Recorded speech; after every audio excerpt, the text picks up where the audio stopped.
Some never even set foot in the forest.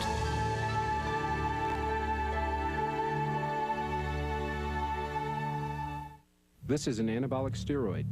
What do Olympic champion Carl Lewis and such chemical aids have in common? Absolutely nothing. I've worked and trained hard for more than 20 years to reach my goals. I'm proud to be drug-free. Bobby Bowden's Seminoles burned down Atlanta 2 weeks ago. In the fourth quarter, quarterback Charlie Ward carved into a 10-point Georgia Tech lead by lunging across the goal line. And with momentum, the football fates bounced FSU's way. And with it, a possible Atlantic Coast Conference crown came too. Charlie Ward on the march to Kez McCorvey, who was 88 and out the gate, as the Garnet and Gold remained unbeaten in the ACC. And now it's up to Virginia to deny Florida State a league championship. The Cavaliers' Jared Washington coming off his finest performance, subbing for Terry Kirby. While the combination of quarterback Bobby Goodman to receiver Aaron Monday moves the chains in chunks. And the man they call Crush in Chris Slade looks to derail the Noles rush to the ACC crown.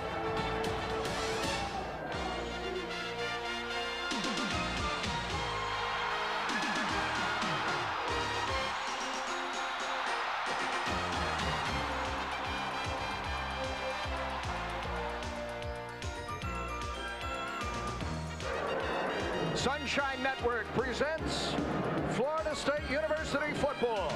On this a chilly evening in Charlottesville, we welcome you to Scott Stadium. Sold out and hauling on this Halloween night as 45,000 fans join you for an Atlantic Coast Conference showdown between 6th-ranked Florida State and the Cavaliers of the University of Virginia. And boo! This is Halloween evening here in the rolling hills of Virginia as these two teams meet for the first time ever. With Keith Jones, I'm Paul Kennedy, and an opportunity for Florida State to make some history of its own in the ACC with a victory here this evening. Their first year in the league, 6 league games, Paul. They're 6-0. As we look at the standings, a lot of people following Florida State leading right now. FSU 6-0, as you said, 6-1 on the season, 4-2 for the Cavaliers, 6-2 overall. For Coach Bobby Bowden, in 30 seasons as a head coach, he's never won a conference crown of any kind. This is new territory for him. He's never been in a conference. Florida State's never been in a conference. They're assured of a tie with that 6-0 mark. They win tonight. They win it both for Bowden and Florida State. A lot of what-ifs when you look at tonight. Bowden's 150th career win, Florida State's 300th, as we say, the ACC conference title, and a New Year's Day bowl. A lot of what-ifs down on the field, too, in terms of player personnel. What if he has a good game? What if he doesn't? It's trick or treat for Charlie Ward at the helm. Well, they need to reverse it. They need to play the fourth quarter first, Paul. Let Charlie get that momentum going. He's been so good in the fourth quarter this year, but they don't play the games that way unless we do it just for Halloween tonight. And on the other side of the field, George Welsh has elevated this Virginia program to new heights in his 11-year tenure here. He very much has. He's kind of the dean of the ACC coaches, 20th year, 11th in the ACC, and he's really well respected. Florida State Bowden in particular is real high on this guy. And he hasn't done it without outstanding players. Case in point, number 85, Chris Slade. Well, keep your eye on 85 all tonight and probably the next 10 to 20 years to come. He is a first-class defensive end. He's the ACC career-leading sack man, and he's going to add to that tonight, he hopes. As we play this one under the stars this evening, there are a number of stars who may not be able to go that factor in tonight's outcome. And with more on that, we take you down to our sideline reporter in Barry Milligan. Paul, I guess you could say it's a tricky night for the Florida State offense. The leading ground gainer, Sean Jackson, at tailback, is out, although they're expecting a big game from Tiger McMillan. Also out is the second leading receiver, Matt Fryer. On the defensive side of the ball for the Seminoles, leading tackler Marvin Jones is hobbled with that bad left ankle. I saw Marvin before the game. The biggest problem is his cutting ability. Okay going backwards and forwards. He hopes to play a lot. On the Virginia side of the ball, there's only one injury of note, but it's a big one. Terry Kirby was leading the nation in rushing when he was hurt against Virginia and hopes to play a lot tonight. Now, he hasn't had a lot of practice time during the week, but if Kirby is indeed able to play and play effectively, it could be the biggest treat that George Welsh could ever have on this Halloween. Absolutely, Barry. With the win, Florida State is the ACC champion. If Virginia upsets the Noles, they're back into the major bowl picture. What a story this evening. And our kickoff is next, live from Charlottesville.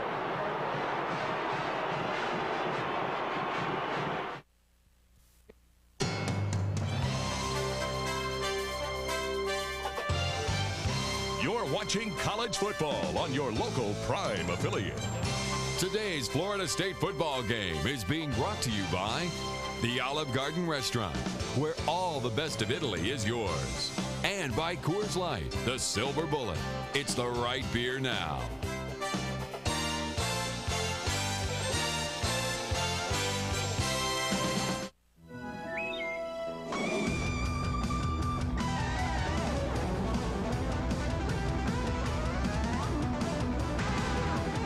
Real adventure.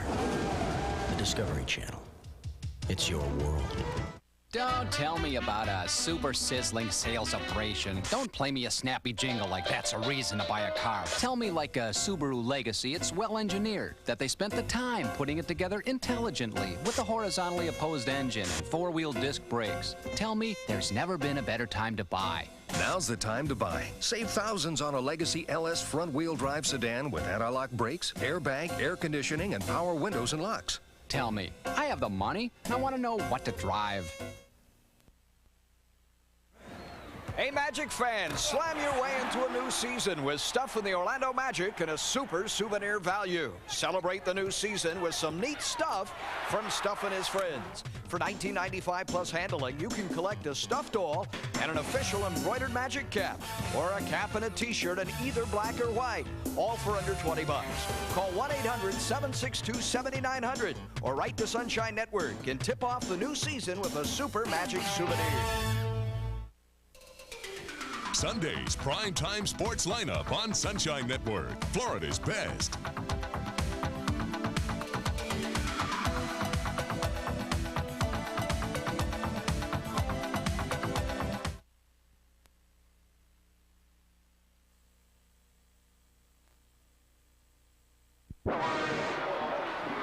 University of Virginia squeezed the last person into Scott Stadium this evening.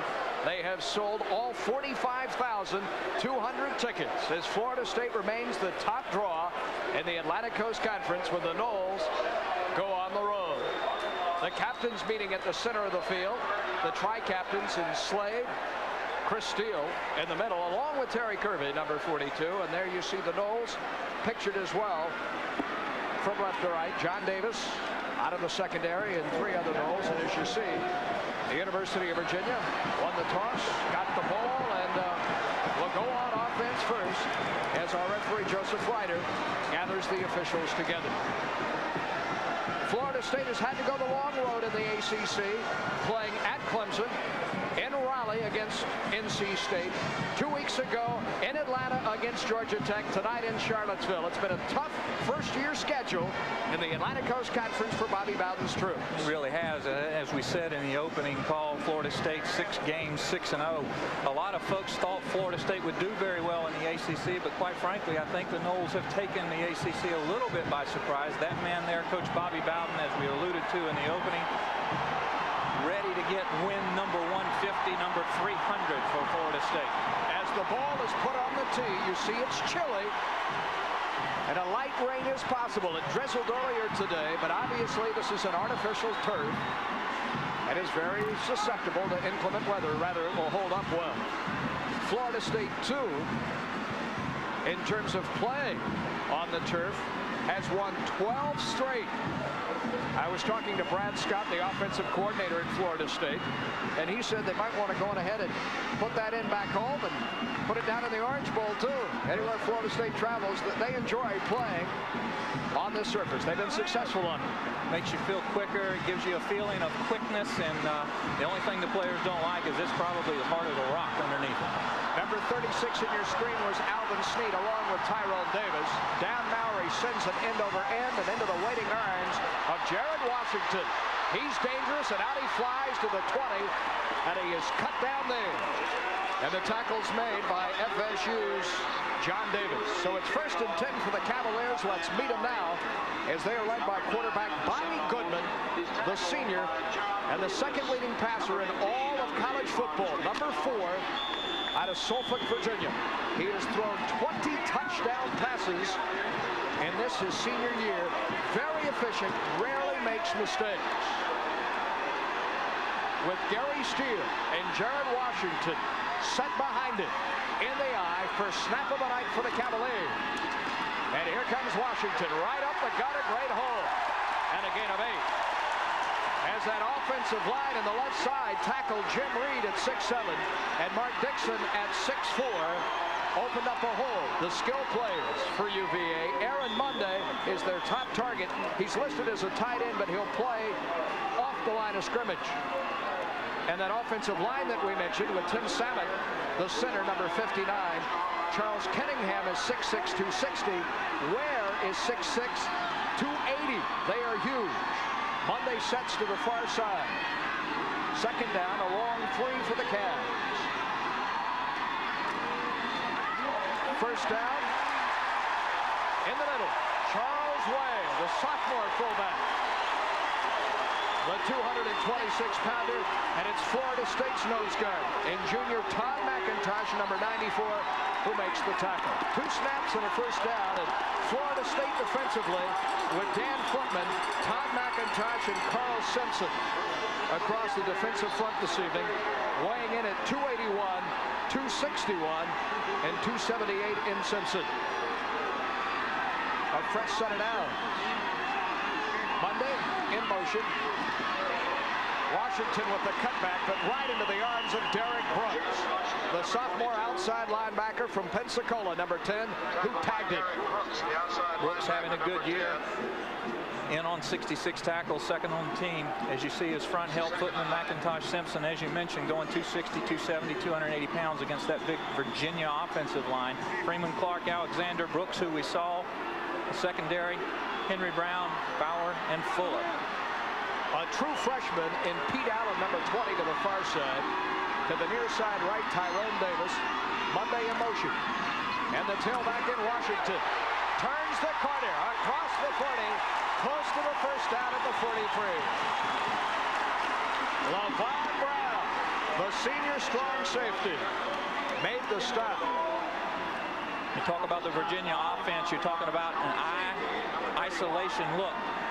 Now, normally that's Kirby back there, but Washington's come on the last 3 games, performed very well. They'll run right at you, sometimes in between the tackle boxes. In this case, trying to get outside. Florida State safeties are going to have to be moving up very quickly to meet Washington when he has the ball deep in the backfield. Virginia needs less than a yard. They'll give it to Washington, and he's dropped for a loss. Derek Brooks makes the play for Florida State.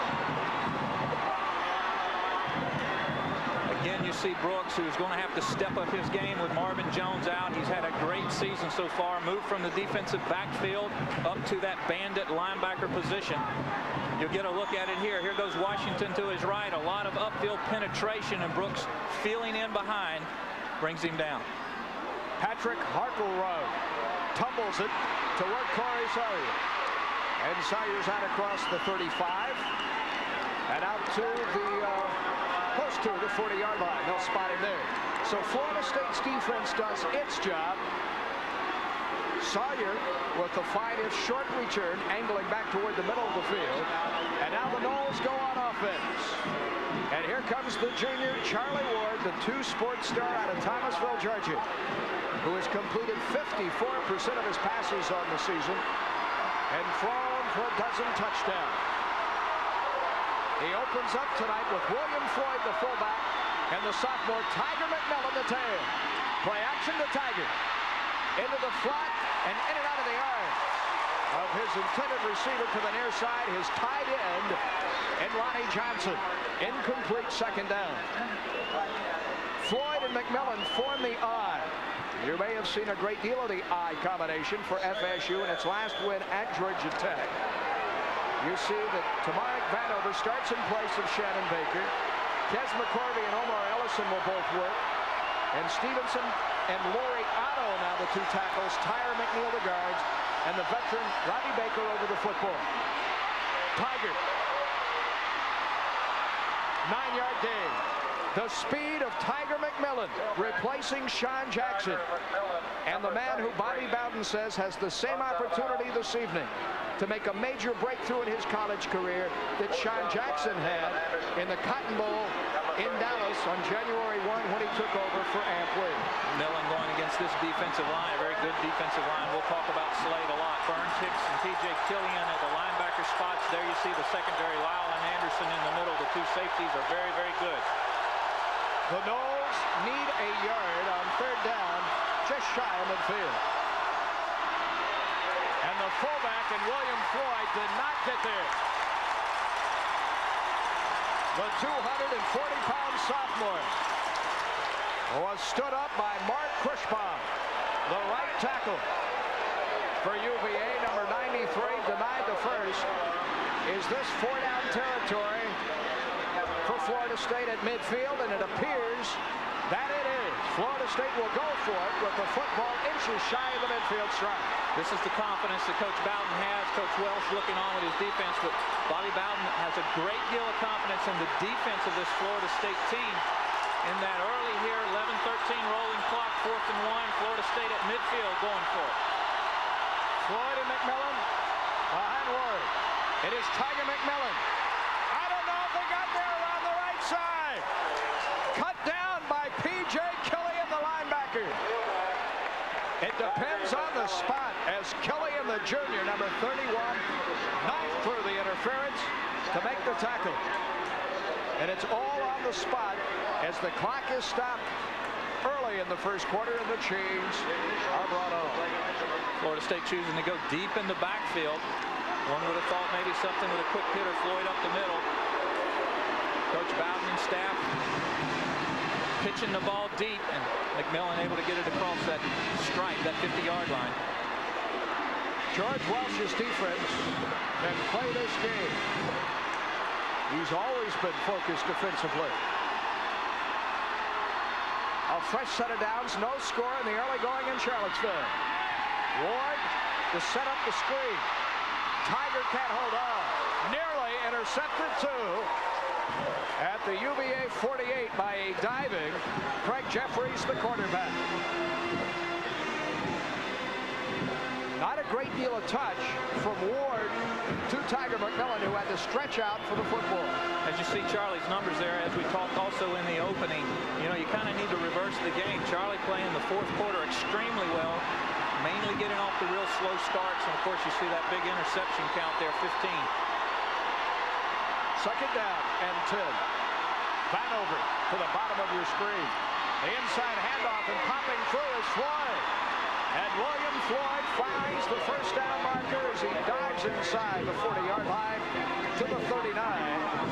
And from the secondary, the twin safeties of Keith Lyle and Damon Anderson have to come up to make the tackle. Floyd mainly known for his blocking, and replacing Lonnie Johnson are coming in for two tights. He also plays the tight end position. Only 28 carries coming into the night. He probably epitomizes this Florida State's offense desire. They're so hungry, but he's the guy that is the outward show of that emotion. Inside the 40 on first down. Play action for Ward. Buys time with Slade on him, and again Tiger McMillan cannot hold on. This one was far more catchable, but give credit too to the pass rush of defensive end Chris Slade, number 85, who was in Ward's face as he let the ball go. He's going to get upfield pressure, is Slade. McMillan not with a reception, has had no receptions this year. Florida State with only 13 receptions to their backs. You see him fake. See Slade come right up the middle on a push. Certainly, as you mentioned, catchable ball. With Chris Slade all in Charlie Ward's face, causing that to be just a little bit behind Tiger McMillan. Some confusion offensively for Florida State. Ward has misfired on his first three passing attempts. He's going to hand it to McMillan. And McMillan on the draw gains but 3. And the linebacker Killian, the Cavaliers' top tackler, number 31, makes another stop. He's a native of Pittsburgh, Pennsylvania. Plays like a linebacker from the Keystone State. Absolutely. 6'3", 234 pounds. As you mentioned, the leading tackler with 81 stops coming into tonight. You'll see a good ground level look at it. Watch him just filter inside. He's looking for the cutback. Here comes McMillan, and hello. Third down and 8. Hanover to the left side. Baker to the top of your screen. Ward throws deep for Vanover, and it's batted away incomplete. Greg McClellan, number 11, was beaten initially, but the pass hung up there long enough for him to close the gap on Vanover and bat it away at the goal line. McClellan, the number 1 tied for #1 with interceptions. Ward leaving that ball just hanging just a little bit too much. Vanover not able to go up for it. John Wimberly to punt for the first time this evening as these two teams trade possessions. Very high. And the receiver, Keith Lyle, is interfered with. A return man at the 12-yard line. And that's a break for Virginia. The first flag of the night, as Florida State had an opportunity to pin the Cavaliers. One of those mistakes that as a coach you really can't coach against. That ball was kicked short and very high. Kick catch interference on the kicking team. As you see Lyle come up for it, he's actually hit by Sterling Palmer because the ball hung so high. That's a case of the coverage outrunning the kick. If you're about to kick out running the coverage. First down. That time the coverage outran the kick. It was a major infraction of 15 yards. We are still scoreless as the ball is now marched to the 25, 26, 27-yard line. FSU, as you see, in a four-man front. On first down, Monday breaks to the far side, and the tailback in Washington finds a hole right up the middle. He explodes off the line of scrimmage, has great quickness. Does the 220-pounder from Philadelphia, the second leading rusher on this season. He's averaging better than 5 yards a carry for UVA, and coming off close to a 200-yard rushing performance last week here against in-state rival William & Mary.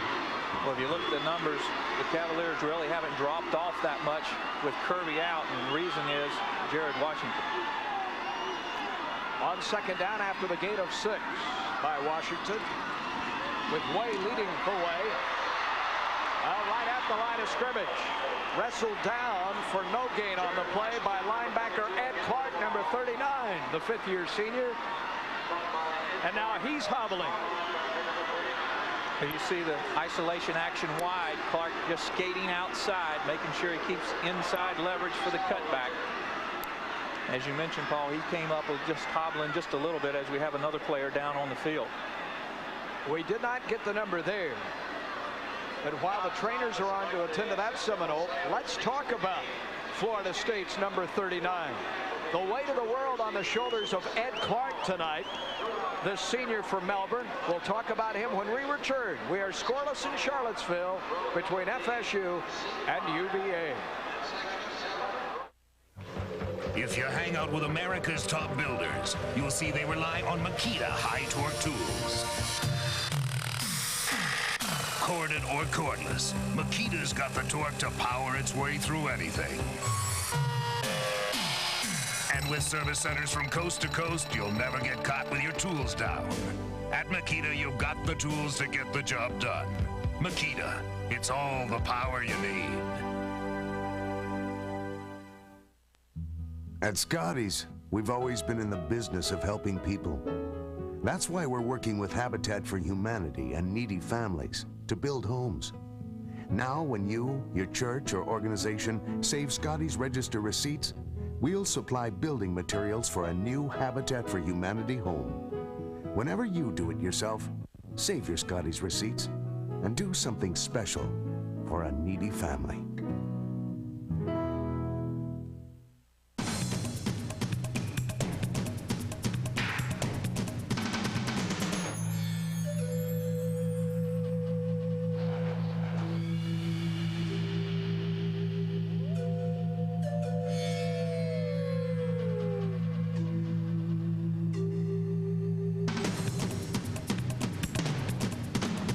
Get this close to the thrill of real life on the Discovery Channel. It's your world.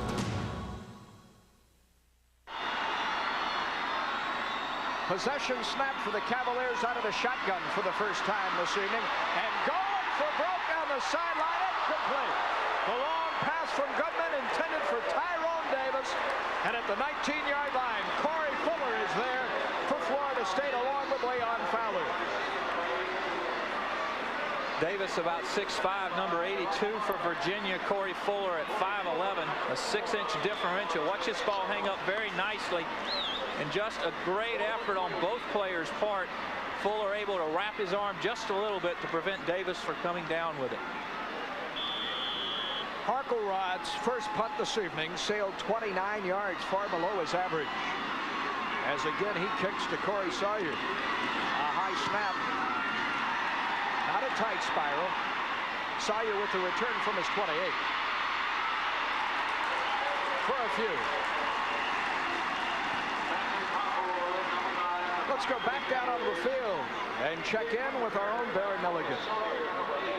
Paul, the situation not good with Marvin Jones. I spoke with orthopedist Tom Haney, who says if at all possible, Marvin Jones will not play tonight. They evaluated him after the warm-ups. He was okay, but still hobbling. They want to try to keep him out. And as you mentioned before the break, really a lot of pressure tonight on Ed Clark and the true freshman Todd Rebold, who expects to get plenty of snaps at that linebacker spot. Barry, you know, you take the top tackler in Marvin Jones. You take Matt Fryer, Florida State's second leading receiver, and Sean Jackson, its top ground gainer. Take him out of the lineup. This is a significantly different team. And a lot to ask of FSU to win this one here this evening. McMillan swore as he comes across the line of scrimmage at the 33-yard line. Randy Neal, an inside linebacker, along with Chris Slade, who is everywhere early, number 85, getting off the bottom of the pile. And you saw Tom Burns, too, for the Cavaliers, are there. Tiger this evening, 4 carries for a total of 33 yards. 13 yards make that. Second down. McMillan will lose yardage. Kirschbaum behind the line of scrimmage. And the front wall of UVA has come to play tonight. They very much have. If you look at the statistics last year to this year, this is a much improved Virginia defense against the rush. Chris Slade and company able to stop the opponent at about 156 yards a game. And there you see number 93, Mark Kirschbaum, right in the backfield. Florida State with nowhere to go. Bringing up 3rd and 12. Florida State needing its first down conversion. The screen by Ward, he threw it away. Slade was there to knock Ward down. Charlie Ward is 0 for 5. And it is fight night in the first quarter for Florida State's quarterback. That big goblin of Chris Slade is haunting Charlie Ward. Well, you don't want to call him a goon because that brings out the wrong types of things, but he is certainly having a feast here on Halloween night. Off the side of the foot by Wimberlin. But it takes an FSU rule. That could have been worse. Virginia in possession. And it's 40-yard line to the delight of 45,000 in Charlottesville. You're watching college football on your local Prime affiliate.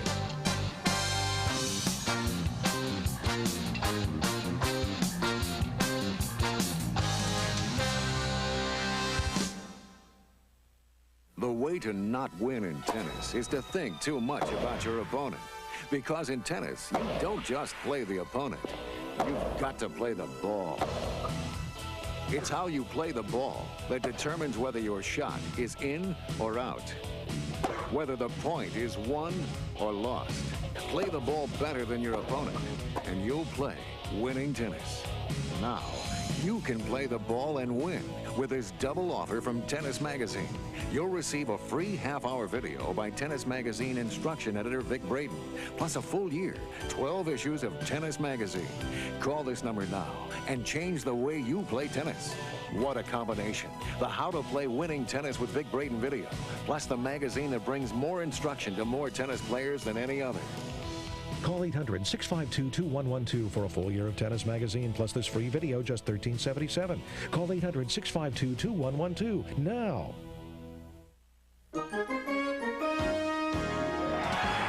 The Red Raiders are looking to ruffle some feathers when they face Trevor Cobb and the Owls, Texas Tech and Rice. Or Arkansas and Mississippi State, live next Saturday on Sunshine.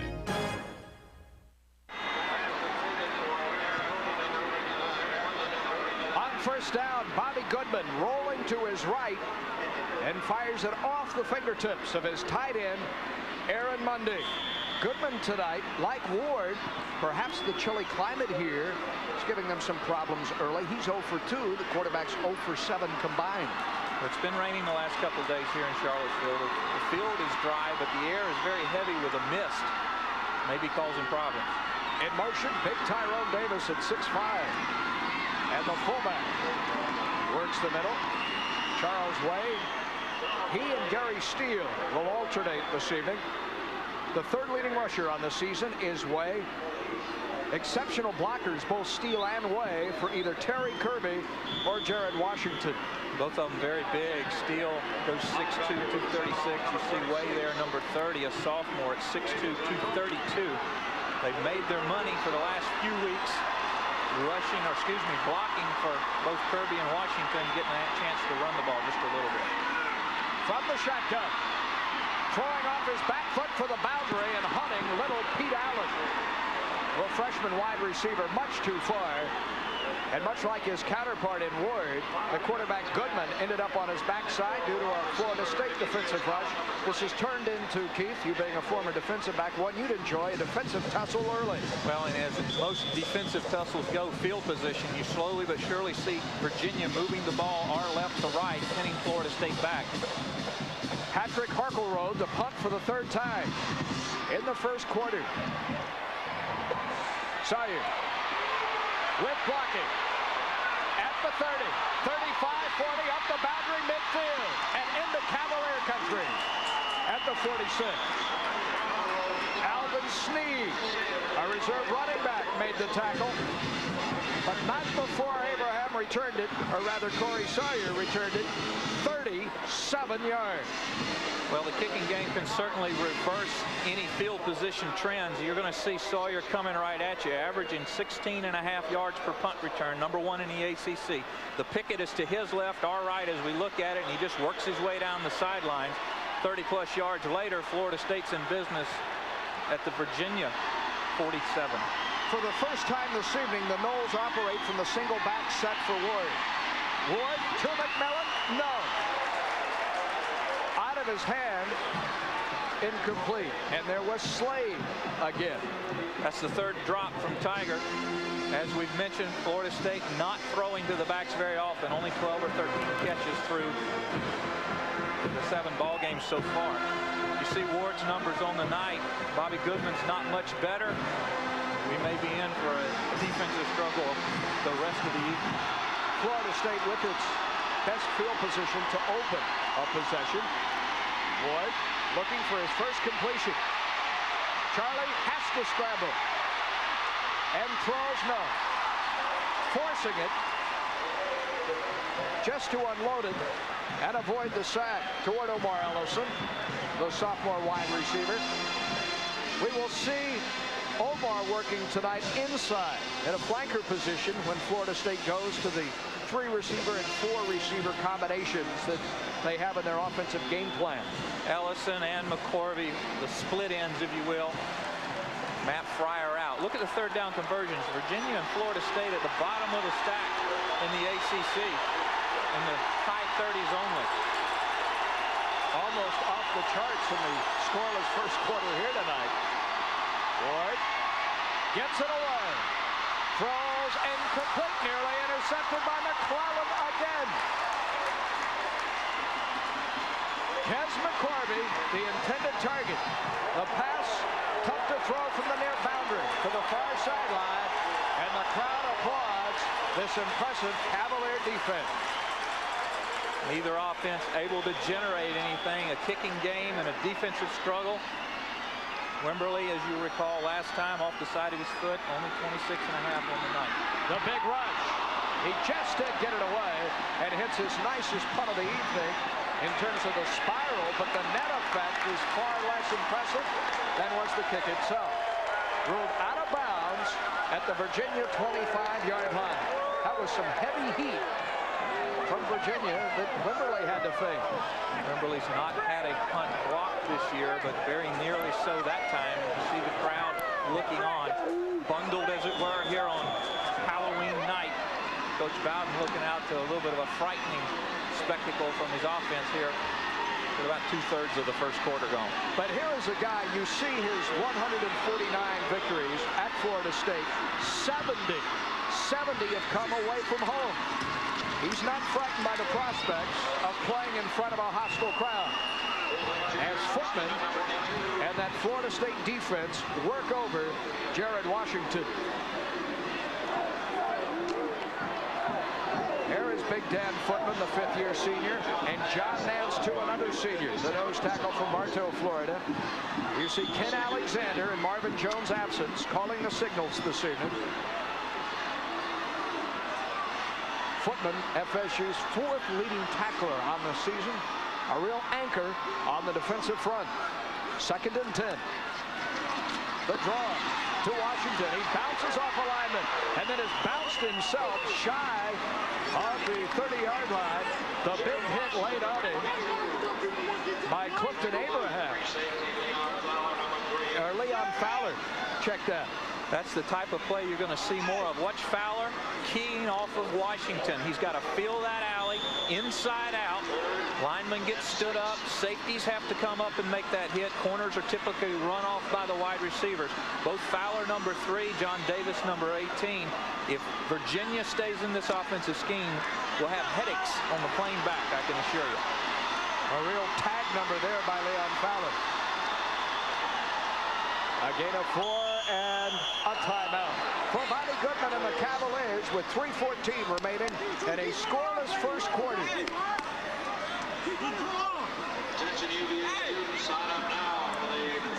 We'll have more after this from Coors and Coors Gold. Pop quiz. Oh no. Fire away. Which beer do you think is brewed longer? This one overall has better flavor. The darker one. Bingo. Coors Extra Gold is brewed far longer than Bud. Seriously? Than Budweiser? 70% longer than Bud. And you know what? I can taste it. Slow brewed for that real beer flavor and color, the way beer was meant to be, which may be why 58% of Bud drinkers prefer Coors Extra Gold. I'll make it 59 and 60. Coors Extra Gold. If you're missing real taste, beer is back. The gold, baby. The name says it all. Hey, John Elway, where does a Bronco explode on Sunday nights? In your face. Bob Golan, where can I see shocking Raiders? In your face. ESPN Sunday Night NFL. Every week, it's where the best go face-to-face. In your face. In your face. When the moon comes out, ESPN is in your face. ESPN Sunday Night NFL.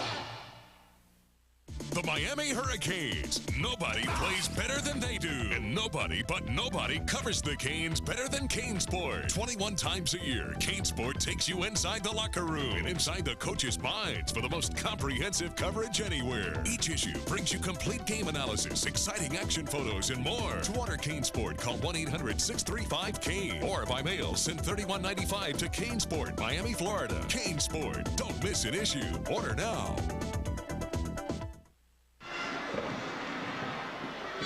With Keith Jones, I'm Paul Kennedy. As our Sunshine Network broadcast team welcomes you back to Scott Stadium. And a scoreless first quarter as the top 2 teams in the Atlantic Coast Conference go at it here on Halloween night. 3:14 remaining in period number 1. And Goodman, having used Virginia's first time out of the first half, operates again from the shotgun. He's yet to complete a pass tonight. 0 for 3, now 1 for 4, and he has the first down to Pete Allen. Rolled into the sidelines at the 40-yard line. Leon Fowler made the tackle, but not before the Cavaliers earned the first. Allen, the money guy, only 10 catches coming into the night, but 4 of them for touchdowns. Real given name is Demetrius, known as Pete ever since he's been a little tight. Good move to get upfield. Fowler and company wrapping up and having to drive out of bounds. Has a 53-yard reception to his credit. You see a little bit of a reason why with moves like that. On first down, and the pitch. It's Washington with daylight. field. When you can get him outside, he's awfully dangerous. And he's beginning now to pile up the yardage. That's a gain of 9. Washington tonight in the first quarter nearing 30 yards for this game. So he's off to a good start. Excellent block by number 20, Pete Allen, coming back against the safety. The corner will be backed up 10 or 12 yards and then has to come up, but not before the running back, in this case Washington, can pick up 6 or 8. Second down. Now first down. And look at that front wall for the Cavaliers. Push Florida State back. A good surge by Samick, the center, Dixon and Cunningham, the guards. Reed and Ware, the tackle. And you question at this moment how much Florida State misses Marvin Jones. It's Ed Clark, number 39, who has been banged up throughout much of his career, the senior, taking Jones' place in the middle and teaming with Alexander. Against a 4-man front on first down. Goodman to throw. He has a man open. Incomplete. Too far for Terrence Tomlin, the senior wide receiver. Virginia's offense designed around the eye. Mash mouth football in between the tackles. Try to break it outside on the sprint draw action and then mix in the play action, as you saw there. Number 2, Terrence Tomlin running a corner route. Goodman just leading him too far outside. He was open. The 2 linebackers in Clark and Alexander settling in behind that defensive front. And jack time. Derek Brooks drives Jared Washington back toward his own end zone. Hale, and Brooks can get set in a true fundamental tackle position.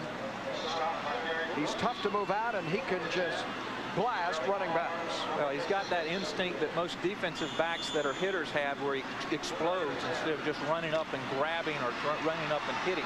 He's put on a little extra weight, has Brooks. He's up to 210, 215, and he'll get bigger as he gets a little more experience in a couple more years. So your Florida State comes with the blitz now on 3rd and 10 for Virginia. Yes, they did. A bit prematurely. The fullback in Charles Way has a first down.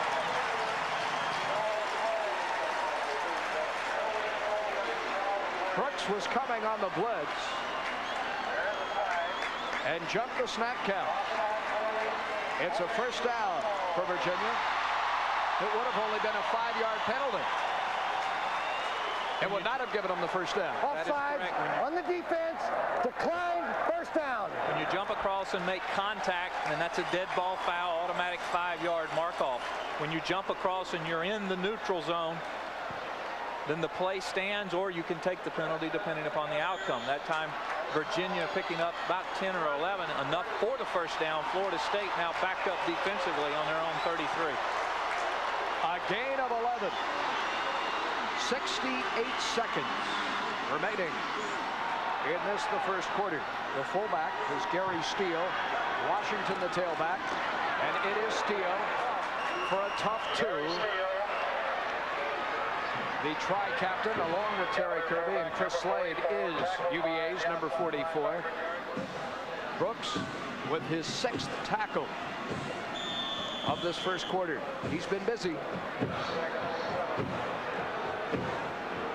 Seeing Virginia football at its finest. George Welsh wanting to play conservative, ball control, keep it on the ground type of football and just march it. And keep Florida State's offense on the sideline. Goodman on the option. Forced to keep the football, and he's rolled right into the FSU bench. As the defense played it perfectly right down the line of scrimmage. There is Ed Clark, number 39, who played that well for FSU, taking Jones' place. As you mentioned, Clark there, the senior, off injured. I don't know, we can check Paul. I don't think he's had a single year where he hasn't had some type of significant injury. Goodman rolling out. This is the reverse option. Florida State defensively just stringing it out, trying to make them run laterally east-west as opposed to north and south. 3rd down and 5 from the gun. The shovel pass to Washington. It's a first down.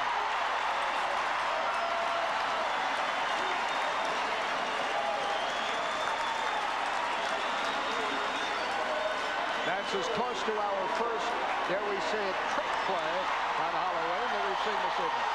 Well, Ed Clark, number 39, looks like he's in good position, and he just lets go. You see the pass. He just lets go. He doesn't wrap up. Washington able to keep momentum. Converts the first down here at the end of the first quarter. Virginia with Old Mo. We've played 15 minutes of football. And indeed, the Cavaliers own momentum in a scoreless first period of play.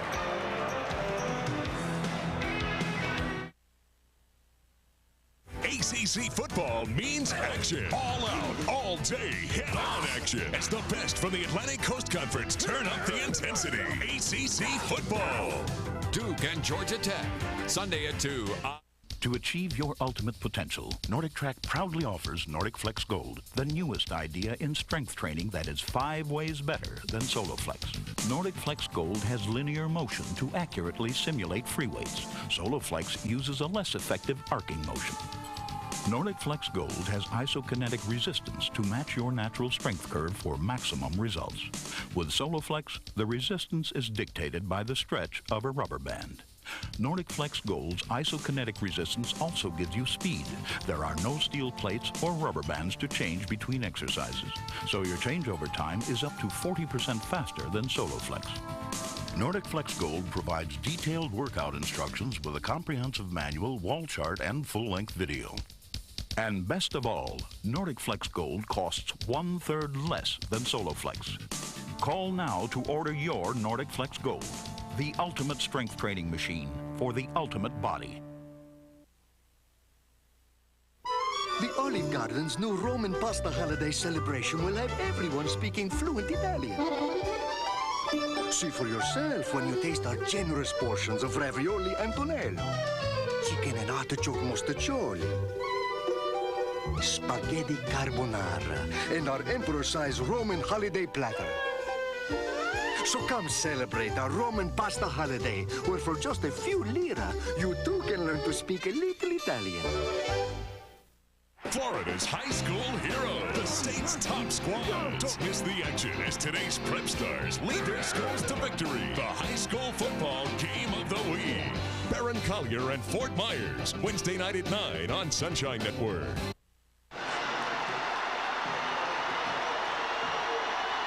As the second quarter unfolds, Virginia 1st and 10 at the Florida State 21, and look out, Washington level in the backfield by FSU's Sterling Palmer.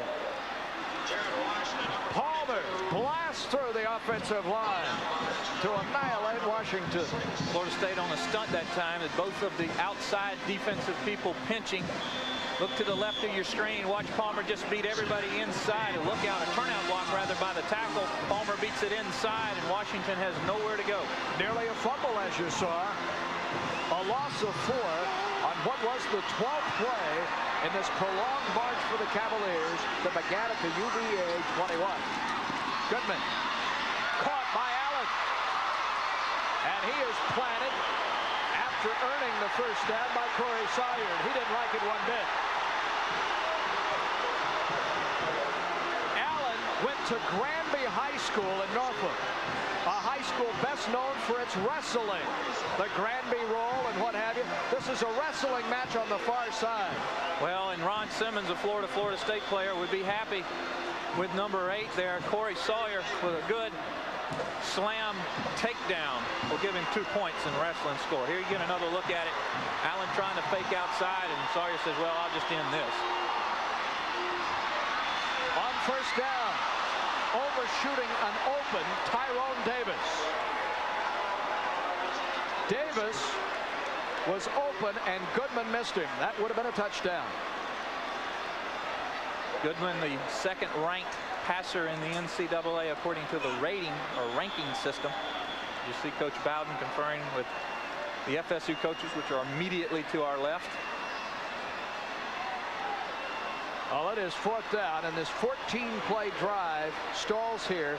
Michael Houston, the senior, very accurate, firing from 37 yards away, and he nails it. And Virginia is on the scoreboard first, thanks to Michael Houston's 37-yard field goal early in the second quarter.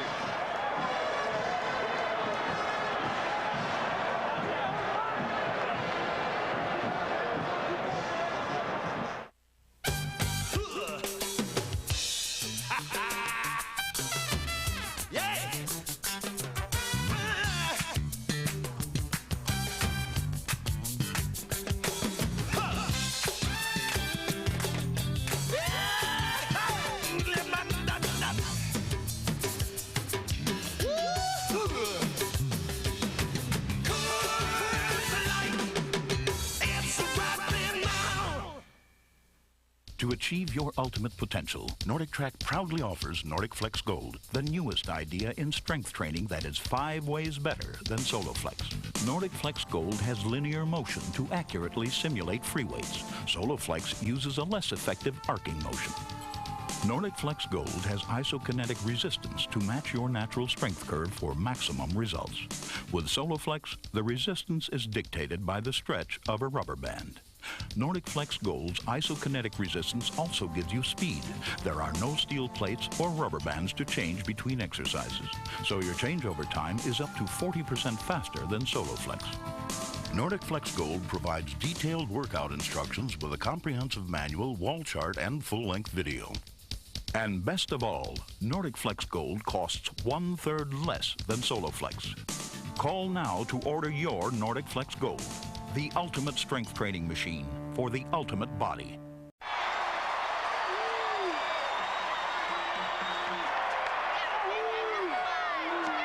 Cavaliers fans have something to cheer about as Virginia drives 15 plays by our count. And their very consistent field goal specialist, Michael Houston, boots it through from 37 yards out. It's a 3-0 game, as you see. You know, Paul, you take this Virginia club back 3 or 4 weeks ago. They're 5-0, ranked number 10 in the country. And Kirby gets hurt. Clemson nips them by a point. They drop another one. Then they beat William and Mary last week, and here they are at 6-2. Still ranked number 22 in the USA CNN poll, 23 in the AP. But just 3 or 4 weeks ago, number 10 in the country and flying high. You know this team is capable. You know Terry Kirby isn't the soul of this team. And they're playing very well here through a little into 2 quarters. A minute and 32 seconds into our second quarter. UVA scoring. And this is McMillan from his 5. Tiger right up the middle of the field to the 29-yard line. Bobby Neely, a tight end playing special teams, made the stop, but a fine return for the sophomore from Florida State. There you see the scoring drive, 15 plays covering that 56 yards, 3 points on the board.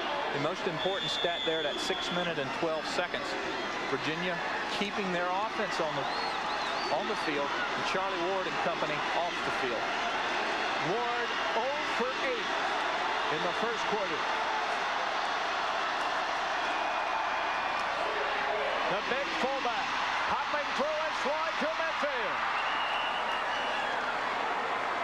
Floyd with a first down as he rambles for close to 20 yards. Lyle from the secondary made the stop as Florida State traps him on the right side. And you'll see a little look around block by McNeil. He just turns outside and Floyd heads upfield. Converts his longest run of the year. Florida State choosing to go to their fullback on first down to try to establish second and third with short. Marvin Farrell, the tackle on the tight side, playing with a bad knee, but in the game nonetheless. And here's McMillan, who takes a pretty good shot as he comes inside the Cavs 45 to the 43-yard line. Tagged by UVA's David Anderson, the safety. Watch him come right to left, number 13. Anderson starting ahead of Andy Bell, makes a splendid hit on McMillan. Watch him come right at you to the top. McMillan goes to the bottom. That's a big league hit, Paul. Second down and 4. In the I set, Floyd and McMillan. McMillan sweeps to the wide side of the field and with speed gets outside. The 30, the 20. First down Seminoles at the 19-yard line. Only pure speed enabled that play to work, for Florida State appeared to have it well defended. In conversations I overheard towards the middle of the week from the Georgia Tech folks, they were still talking about this Florida State speed a week and a half after the fact. You're going to see a deep pitch, and McMillan just outruns everybody and still hasn't gotten to the numbers. Is able to turn upfield and then still be able to work outside away from pursuit as he continues to gain yardage on the run. A gain of 24 for Tiger. And the Cavaliers apparently came across the line of scrimmage first. Number 89, or rather 99, Ryan Keel. That ball foul. False start on the offense. It's on Florida State. An offensive lineman move, according to our referee and Joseph Ryder. Normally that's what will happen when a defensive player is so outwardly going across and making contact. They've seen something and they'll go ahead and make contact in order to call that foul. See the movement there? The right guard for Florida State. Lewis tired. Number 66, the freshman jump. First and 15 now. McMillan sweeps right, cut down at the line of scrimmage. Guess who? Slade. You talk about speed. He came from the far side of the field and ran him down from behind. 6'5", 235 pounds. Number 1 in the ACC in sacks this year and career. Closing in on breaking his season Cavalier sack record that he set last year. So it appears that Florida State is going to have to go airborne. And Virginia knows that on 2nd down and 15. And here they come. And Ward floats the screen for Tiger. And he's drilled at the 20-yard line by Jeffries. When a team knows that the offense must throw the football, a screen isn't going to help them a great deal in that situation. And the Cavaliers had it defended, and Jeffries, who made the stop, is shaken up. There is timeout on the field. We'll pause as well. 11:33 remaining in the first half, and the Cavaliers lead by a field goal. You're watching college football on your local Prime affiliate.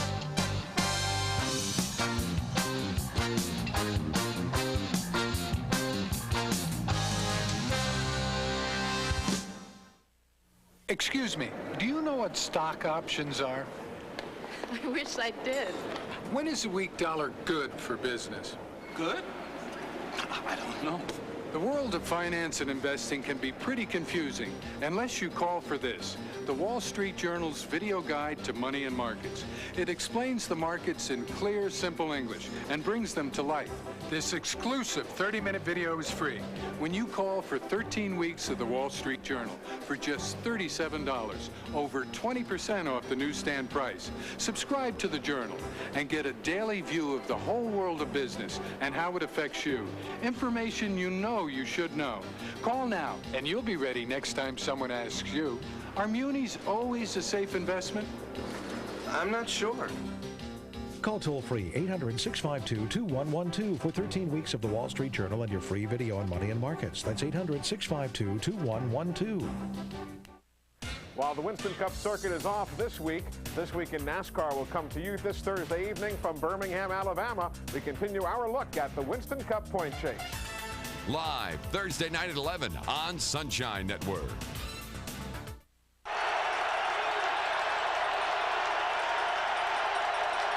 Receivers for Florida State. Charlie Ward from the shotgun, 3rd down and 11 at the Cavalier 20.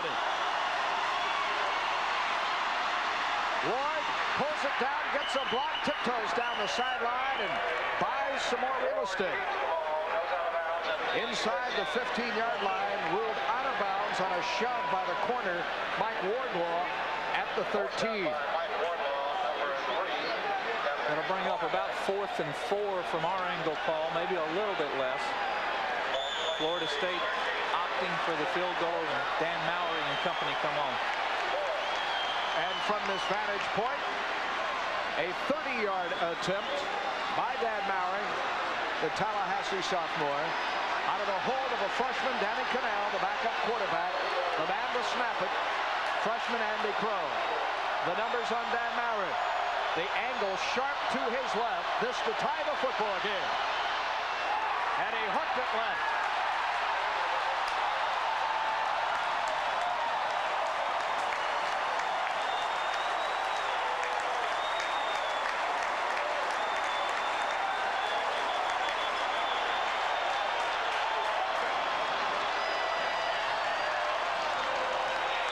We have a penalty as well.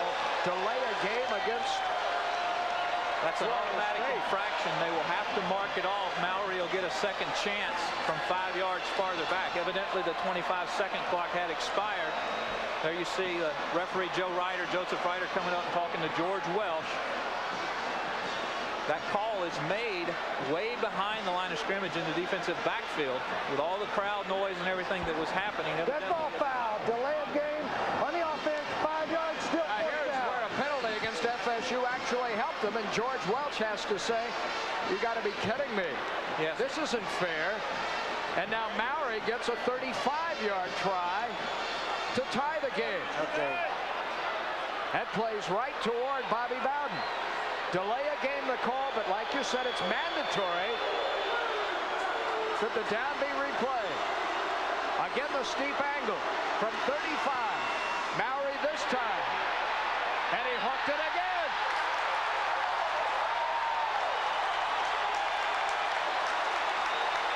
And in all honesty, that's a case of justice prevailing. Absolutely. Again, UVA not able to decline the penalty because it's a dead ball infraction. The back judge, who is way back on the in-line, evidently blowing his whistle as he was coming in, was not heard on the first snap. Mowry with a second opportunity and still hooks it to his left. The woes of the Florida State kicking game continue. Just under 11 minutes remaining in the first half. Virginia has the lead and the football as they work the middle and get that clock to run. You talk about the Virginia defense being tight against the run. Here's an offense, a Virginia offense averaging about 188 yards per game last year, 1991. Kirby and company come on strong. Now Washington, they're right at 250 yards a game on the ground, Paul, and a total offense of 434 yards, 36 points. This Cavalier offense is able to run up with Bobby Goodman in control. Allen, the flanker. Davis to the top of your screen and rolling into the arms of Florida State, and linebacker Alonzo Horner is the quarterback in Goodman. What a guffaw is that? What a colossal blunder. Horner was laying down. He'd been whipped, and the quarterback and Goodman just ran right over the top of him. Watch Goodman try to show his athleticism and sprint outside. As you say, Horner comes up to meet the back. You'll get a look at it here. Comes up to meet the back, is actually knocked off his feet. A good block by the pulling guard, number 66, Mark Dixon, but Goodman rotates right into him. That's the third-string linebacker behind Marvin Jones and Ed Clark, who makes a huge play. The loss is of 10. It's 3rd and 18, and here's Goodman scrambling. And he gets back to the 12-yard line. A fine open field tackle by Clifton Abraham. 4th down. As you saw the play developing, it looked like Goodman had plenty of running room, and out of nowhere, Abraham, showing that great speed, closes on him and makes a great open field tackle, preventing Goodman from working upfield. Harper Road must punt from his own end zone. Florida State has an opportunity to gain excellent field position as Corey Sawyer stands inside the midfield stripe. From the Virginia 45, he finds daylight to the Cavalier 36-yard line. Patrick Harper Charlie Ward and the Seminoles have the football deep in Cavalier country with 8:49 now remaining in the first half as we check in with Barry. Paul, thanks. Greg Jeffries, the defensive back for Virginia, checked out on the sidelines. He's just fine back in the game. Florida State once again with great field position. John Eason, who is coaching the sidelines with offensive coordinator Brad Scott upstairs, has lectured the Seminoles. Concentrate, execute, take advantage of your field position. It's been a game of missed opportunities so far for FSU. Right, Barry, especially from Charlie Ward, and here's another bounce of the ball, and Vanover all the way back at midfield will lose yardage to the 42. Trying to execute vintage Bobby Bowden on the reverse, and the exchange was muffed. The ball came free, unfortunately, for Bowden's point of view. Bounce right back to Vanover. This is the 6th carry for Vanover. You see, as you mentioned, Paul, a bad exchange. The ball bounces right up. Vanover with terrific speed, but when you start 17, 18 yards in your backfield, Anybody with a decent pursuit angle is just going to run you out of bounds, as you see there. So the loss of 6 pushes the ball out to the Cavalier 42. 3 receivers. Ward. Flush on the roll. That's caught at the 40 by McMillan. And McMillan will carry the ball down to the 32-yard line. Linebackers Curtis Hicks and P.J. Killian teamed on the stop. Paul, as the game develops, there's a matchup I want our viewers to keep watching. Watch number 44, Floyd, against number 85, Slade. You don't get a good look at it there as you see Ward move to his left and dump the ball off to McMillan. But as the game progresses, keep your eye on 44 in white, 85 in orange. A great matchup as Ward tries to move the ball through the air. Florida State's wide receivers have yet to catch a pass. Both Ward completions have gone to McMillan. Can he find the wide out? No, he has to go again to McMillan. McMillan, however, picks up the first down. So a clutch throw and catch. Ward to McMillan. But Virginia, Keith, is taking away such names as McCorvey, Ellison, the dangerous Vanover, and Shannon Baker. Well, in the 125, 126 completions that Florida State has, only the backs have about 13 of them. As you look at scoring offenses, as we mentioned, Virginia at 36.3, Florida State right at 32. The top 2 scoring offenses in the ACC. Yeah, and they're only playing a 3-point game right now. How different is this contest? 3-0 Virginia. Spinning, number 33 in McMillan to the 17. A gain of about 3. A lot of threes there. Sean Jackson, Florida State's leading rusher, out for this game. You missed the power of Jackson, his versatility. You replace it with McMillan. We expect to see Clyde Allen and Felix Harris this evening, too. And by replacing Jackson with McMillan, you get a different type of running back, and that affects the offensive line and the continuity. Jackson big, McMillan small and quick. Ward gets away from Slade. Headed to the sidelines and out of bounds. A gain of about 2. McClellan, the cornerback, came up. The net effect of all of this is that UVA has played this potent Florida State offense and held them scoreless for a quarter and a half with 6.5 minutes remaining in period number 2. Again, excellent pressure by the Cavalier defense. Chris Slade, this time working on Zach Crockett, substituting, filling in for William Floyd. Ward looking to the sidelines. The signals come in visually, hand signals. Ward picks them up, calls them in the huddle, moves them to the line of scrimmage. Only 100 yards of total offense for Florida State thus far. 25 through the air. Ward with but 3 completions. He's going upstairs again.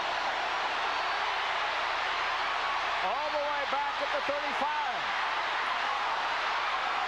At the 10, and he slides. Flags go down. Probably a clip against Florida State. Either a clip or an illegal block, a push above the waist. Ward showing again his athleticism to get outside. A lot of time to throw the ball. Great coverage. The block in the back on the offense. All 3 penalties in this game have been whistled on Florida State. The lone exception being the, well, actually it was against Florida State with the delay. There you see Ward moving outside, stutter stepping, using his great speed. He gets downfield. Let's see if we can pick up this illegal block. It'll be somebody pushing from behind. There you see it as it flashes across. Not sure of the number. Negates a Florida State first down, brings up third down again. Not only has Bobby Bowden's team attracted a sellout crowd in Scott Stadium, but this gathering of 45,000 plus are standing. And they have been standing throughout this football game. On a chilly Halloween night, they are fired up. 3rd and 17. At the Virginia 27.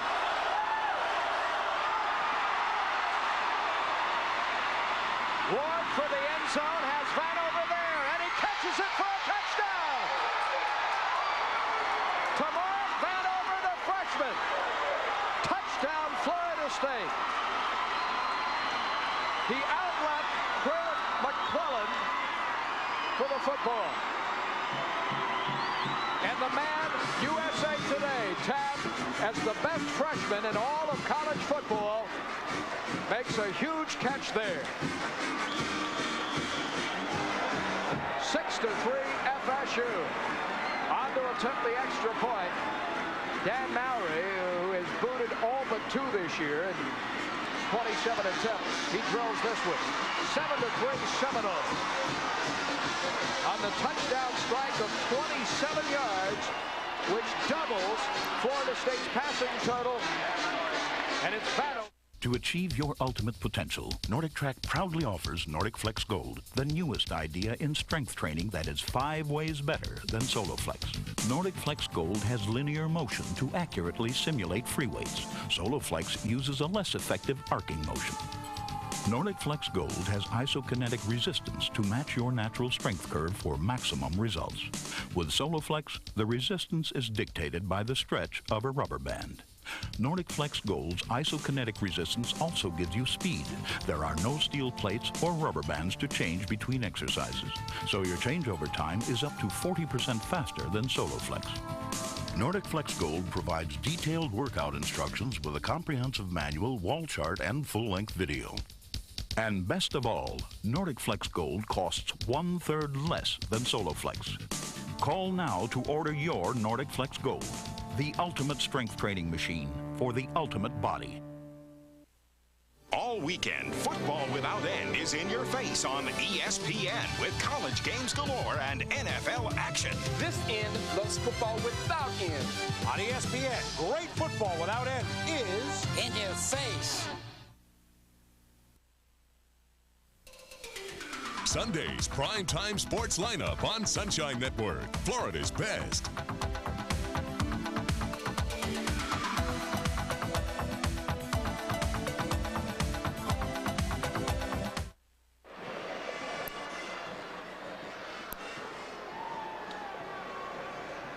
Florida State has just earned this game's first touchdown. 7-3, a third down completion from Charlie Ward to the freshman, Tamarick Vanover.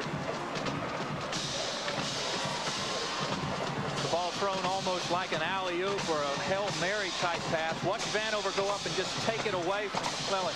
He misses the ball, does McClellan, as the ball comes through. With great concentration, Tamarick's able to hang on to it. His third touchdown receiving. Add 2 kickoff returns to that. That gives him 5 on the year. And for Ward, his 13th touchdown pass of the season. Jared Washington, who is very dangerous in terms of returning kicks. He's busted 1 for a touchdown this season. Did it earlier in the year, week number 2. Went 96 yards at Navy. A very efficient drive here. And some quirky plays, though. A busted end around, a bouncing ball on a shotgun formation by Charlie Ward that came right back to him. And then Vanover out-leaping McClellan. We talk about the Gremlins being out on Halloween night. The ghosts are out. 1st and 10 from the 20-yard line. Goodman pitches. And Kevin Brooks, for the first time this evening, carries the football. And he's out to the 30-yard line. Brooks, a redshirt freshman from Chesapeake, Virginia. He is second on this club in rushing average to Terry Kirby. He gains better than 6 yards every time he touches the ball, but he's not been used extensively, playing behind Washington and the great Kirby. Nice run there. Only 25 carries coming into the night is Brooks, but fully capable at 5'11", 189 pounds. And flags fly. Both teams clapping, saying it's against the other guy. Dead ball, false start on the offense, 5 yards, still second down. The first on the Cavaliers this evening. And that's typical of a Welsh coach team. Very disciplined, very basic, and very much off the snap count. It's number 66, Mark Dixon. That changes, pardon me, Keith, their play calling here a bit. Instead of 2nd and 1, it's now 2nd and closer to 6.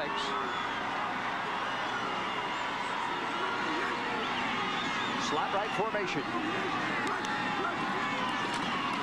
Again, the tailback in Brooks to the weak side.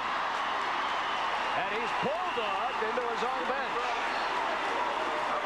Corey Fuller in harm's way, surrounded by orange-clad Cavaliers. Well, in that particular play, one Brooks makes a good move. That's number 26 in orange. Another Brooks, number 10 in white, does it. Derek Brooks moves upfield too far. Kevin Brooks able to cut right back underneath him. Converts the first down as he's bulldogged out of bounds. A gain of 11, so 20 yards on the ground for Kevin Brooks, the young freshman, and only 2 carries. Down 7-3, 5 minutes, 20 seconds remaining in the first half. Goodman to his fullback. Inside. Charles Way pushes the pile for 3 yards. And Troy Sanders, the 3-year letterman for Florida State, number 62, is at the bottom of the stack. Tackle by Derek for 10.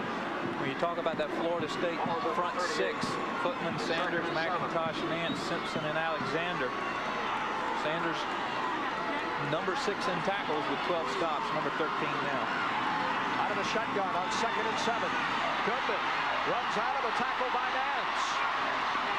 Brooks gets him though. Back at the 35. A loss on the play of 3. 35. He got away from Nance, but not Brooks. And it's 3rd down. Goodman known as a scrambling type of quarterback, not necessarily just a running quarterback. 62 rushes on the year coming in tonight. That's 9 or 10 a ball game. So he's not unaccustomed to having to tuck that pigskin underneath his arm and move upfield with it. He's completed 3 out of 8 this evening, has Goodman. Going very, very deep. Downfield for Allen, and it is picked off. Intercepted by Florida State's Corey Sawyer. The sophomore. The pass intended for Demetrius Pete Allen. Goodman threw that ball 45 yards, but Sawyer was there stride for stride with Allen to earn this game's first turnover. Sawyer, the ACC leader. Watch him do a good job of throttling down. Watch Sawyer throttle down in order for that ball to come to him while he still has position on the receiver. Number 6 INT on the year for Sawyer. Again, watch him throttle down, make the receiver run up his back to put him in position to grab the ball once it comes down. After the turnover, Florida State goes to work, and it's William Floyd off the left side for 8 yards. William Floyd, the fullback. Number 44. And Chris Slade, the great defensive end, made the tackle. Florida State offensively seeing that they can pick up good yardage on that quick-hitting fullback in between the tackle boxes. William Floyd at 6 foot, but 238 pounds, able to muscle in there with the best of defensive linemen. Coach Bowden and company trying to keep that ball in between the tackles with the fullbacks to move it upfield when they're in their own territory. Vanover, who caught the touchdown pass minutes ago, the flanker to the near side. McCorvey, the wide receiver. The Noles keep it on the ground and pick up the first down behind the rugged Floyd, who, as you mentioned earlier, Keith, has not been used extensively as a fullback this year in terms of carrying the football. He's been primarily a tight end. He is versatile, but when you have Jackson and McMillan and the like, if you're going to run the ball, you're going to give it to those guys. Well, as we say, known as an aggressive, physical football player is Floyd. Also very emotional. You'll see he's the one offensively jumping around, encouraging his teammates on, now getting an opportunity to run with it some. 2:45 right now, as you see. Ward chased out of the pocket, some fancy footwork, asks for some help, and doesn't get it. Batted around incomplete. Kez McCorvey was coming back to the football, defended by McClellan. It went off his hands into the sky and was very nearly picked off by Randy Neal, a trailing linebacker. You're absolutely right, Paul. Very nearly picked off. When it's cold like this, that ball gets a little harder, and it's a little more difficult to catch. There's a young man who wishes Charlie had seen him because he was wide, wide open. That's William Floyd out of the backfield. Oh, no. Come on, Charlie. Oh, look over this way. Ward, who was 0 for 8 in the first quarter, had hit 4 in a row here in the second before misfiring there. Now 4 for 13. And Tigert is near the 40. P.J. Killian has made a lot of stops. The top tackler, the junior from Pittsburgh, along with Randy Neal. Another northern guy from Hackensack, New Jersey, a sophomore linebacker. Teamed on the step. Florida State in their own territory, reverting to a little bit of the Virginia tricks. Isolation, tailback, in between the tackle boxes, right up the gut.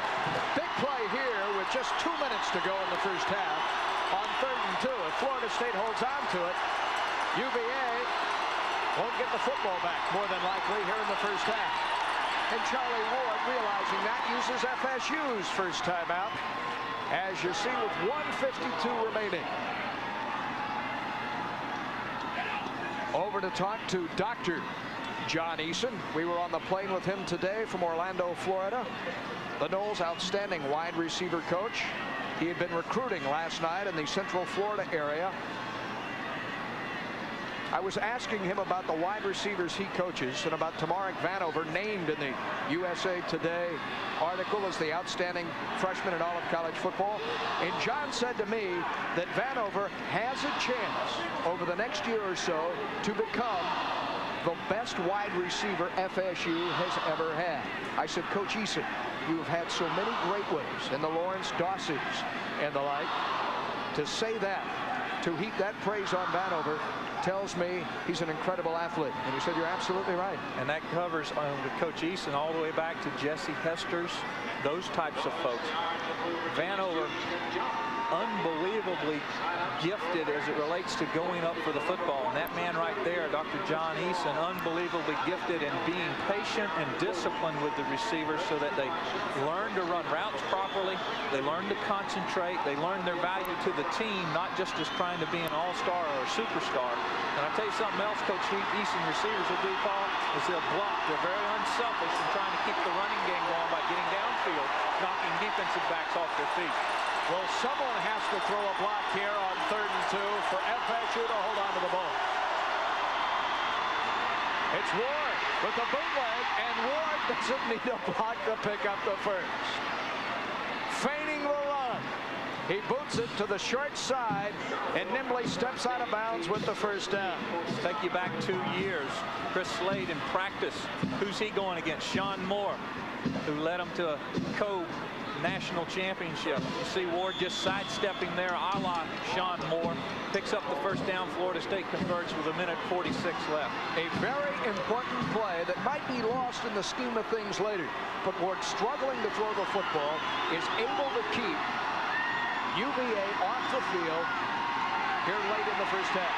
And leading 7-3. He's hit as he releases it, and it's nearly intercepted. Dropped by Damon Anderson. Damon Anderson was all by him lonesome. It looked like a fly ball to center field. Watch Slade come from the right. That's why that ball hangs up there so badly. That wounded Daffy Duck. Credit that to Chris Slade. Credit Damon Anderson to maybe need them hands warmed up a little bit. He has 3 interceptions this year. More than a quarter of the total registered by the Cavaliers. They have 11 as a team coming into this game. The clock stopped on the incompletion, and now Charlie Ward halts it a little bit longer by calling his second timeout. And now he confers with the head man, Coach Bobby Bowden, who, if he wins tonight, earns his 150th victory at FSU. And compare that stat, Keith, to the fact that Florida State would earn its 300th win in the history of the university, and Bobby Bowden would have half of those victories. 46 years of football here at Florida State, beginning in 1947. 299 victories for Florida State coming into the night. Coach Bowden with 149. You can do the math. 150 for Coach Bowden, 300 for FSU. Our player profile this evening for FSU will feature the junior tight end from Miami, Lonnie Johnson. The director of athletics at Florida State will join us in the booth, along with the commissioner of the Atlantic Coast Conference, who was at one time the athletic director here at UVA, our friend Gene Corrigan. And we'll have the first half statistics and the highlights from the first 2 quarters this evening from Charlottesville here on Sunshine Network in what has been a defensively dominated struggle between 6th-ranked Florida State, coached by Bobby Bowden, and the finely coached Cavaliers under George Welsh. From the 43, the draw out of the shotgun to McMillan, and that fooled Virginia. McMillan across midfield and inside the 45, and now Florida State can strike. Down to the 42-yard line, first down Seminole. Clock stops as they move the chains, but it will start right back up once they get them set. Florida State, as you mentioned, Paul, mixing it up a little bit, coming with the draw out of the gun. A gain of 15, Keith. McMillan's rush for 68 yards, an impressive first half for the sophomore. With great time and throwing off the fingertips of Kes McCorvey. Over the shoulder, a very catchable pass headed to the sideline. That's one that Dr. John Eason would expect young Mr. McCorvey to make. McCorvey with 18 catches coming into tonight. 4 of those going for TDs. Isolation look. Working outside. Watch the eyes. Watch the eyes. Watch the ball. Just doesn't bring it in. Good touch by Ward that time. As you mentioned, a very catchable pass. So the problems continue for Charlie Ward, who's connected on only 4 of 14 attempts tonight. And the wide receivers have been held in check to his tight end, and Lonnie Johnson, who helps our halftime feature on him by catching a pass prior to intermission. Tight ends not used very much in the Florida State offense through the first 6 or 7 ball games. Johnson with only 3 catches coming into the night, that being number 4. But as you'll see at halftime, he's a very gifted individual off the field as well as on the field. We still do not have a completion to a wide receiver. Yes, we do. Vanover with 1. That was the touchdown pass. How can I forget that? 61 seconds remaining. 3 wide receivers. McMillan with the sweep. McMillan lowers his head, but is stopped shy of the first down. So it's 4th down with 49 seconds remaining and counting. McClellan is there along with Skeet Jones, a reserve defensive back linebacker type. Millen trying to get outside. Tiger get that ball in the other arm. McClellan and company up to make the stop. And how desperately does Florida State want to keep the football away from UVA, that they would call timeout facing 4th down.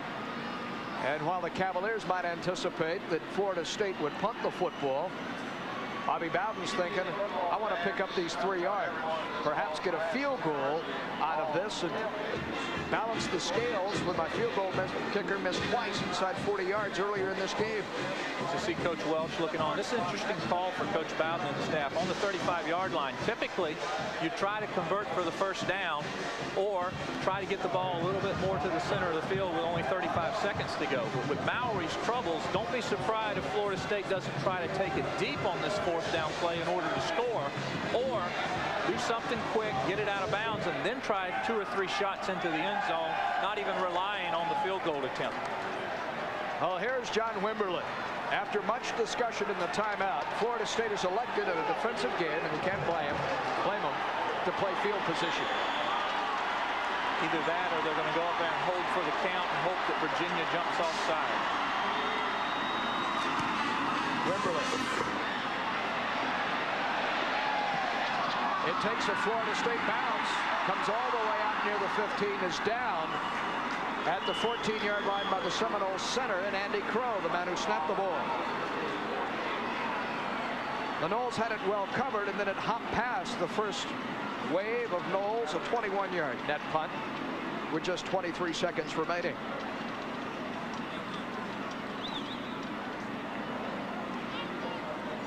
If you're Virginia and you have played well against 6th-ranked Florida State, I would believe you down it here. Let that clock roll and take this game into the second half. The quarterback and Bobby Goodman will hand it inside, and here comes Kevin Brooks. Brooks right up the gut at the 45 to the 47, 48-yard line. And now penalty markers fly too. As will happen oftentimes when you expect the team to do just what you said, Paul. They did keep it on the ground, but you relax too much defensively. You allow too much yardage. Face mask on the defense. They pop it big, and now Virginia is in striking distance. And the Cavaliers will use a timeout. Brooks with a 38-yard run. About the 15th time we've seen it tonight, just right up the gut. Old I formation, fullback on a linebacker, tailback in behind. Florida State much too soft. 38 yards later, Virginia Cavaliers are in business. With 15 seconds left, Virginia needs at least 15 more yards to give Michael Houston, their kicker, a legitimate shot at a long field goal. His best this year is a 48 yards. And he's hot. He's 5 of 6 in the last 2 ball games as Houston as well. He has kicked one earlier of 37. Can the Cavaliers get him the yardage? Not this way. Throwing underneath the Brooks. And he is pounded and dropped by Derek Brooks.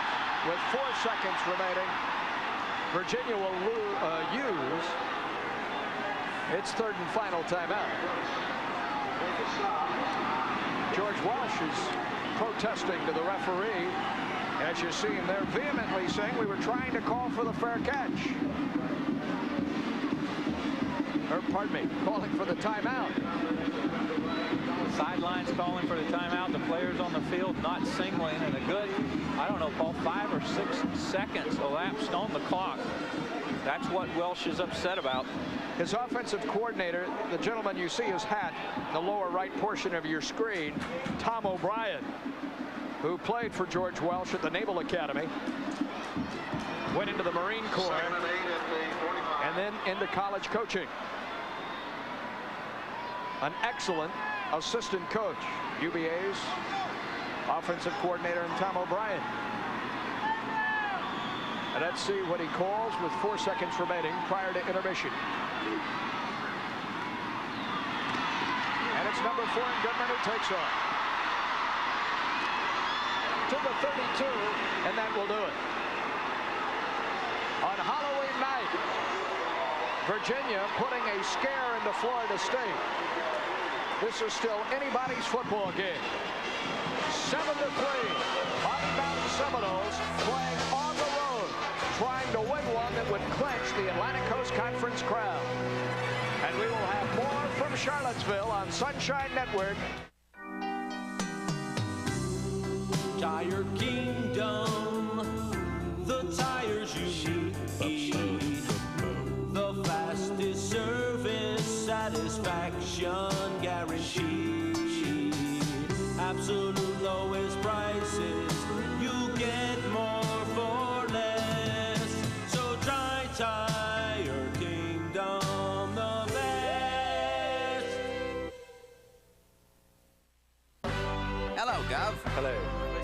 Which beer do you think is brewed longer? I think that one. Coors Extra Gold is brewed 70% longer than Bud. I'm learning. Right-o. Would probably account for the extra flavor. And you know what? 65% of British beer drinkers prefer Coors Extra Gold. I join the multitude, then, do I? Slow brewed for that real beer flavor and color. The way beer was meant to be. Ask any pub goer. I'll give it the all right. Yeah. Coors Extra Gold. If you're missing real taste, beer is back. Tickles with the epiglottis. End of story.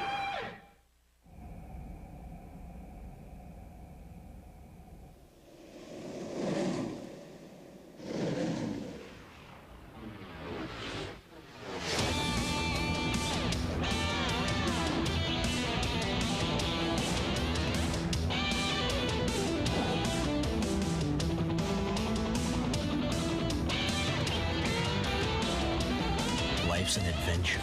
The Discovery Channel. It's your world. It's a filling fall this November on Sunshine Network. So feast your eyes as college powers collide, including live coverage in the SWC and the SEC on Tough Turf Saturday. Couple up fast-breaking NBA action and get a full helping of the Shaq and the Orlando Magic. Don't forget to save some room for a full slate of NHL games featuring Florida's new pro team, the Tampa Bay Lightning. We're stuffing you with a fantastic feast this November on Sunshine Network. The Cavaliers scoring first on Michael Houston's 37-yard field goal in the second quarter, and Florida State responding with a Charlie Ward to Tamarick Vanover 27-yard third down scoring toss. Mowry the extra point. 7-3 your score at intermission. And once again down on the field, here's Barry Milligan. Thanks a lot, Paul. Getting ready for our halftime show here at Scott Stadium on this Parents Weekend. But, you know, earlier in the season, the tight end position for Florida State was the biggest question mark of all. Lonnie Johnson has answered all of those questions. One of the best athletes in the state of Florida, he actually moved to Miami as a junior in high school from Memphis, Tennessee. A lot of people don't know it, but he has a state championship basketball ring as well as being an All-American on the football field.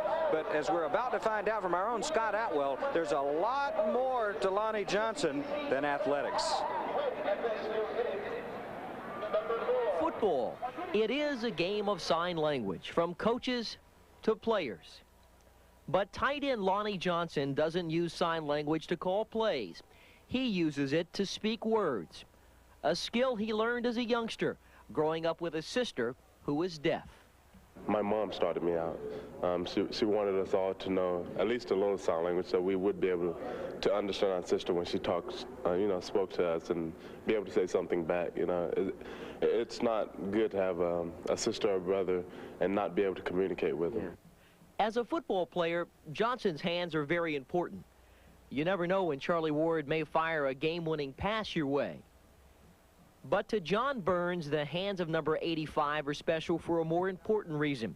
Burns and his son James moved to Tallahassee a year ago and were thrilled beyond words to stumble onto a major college football player who spoke their language.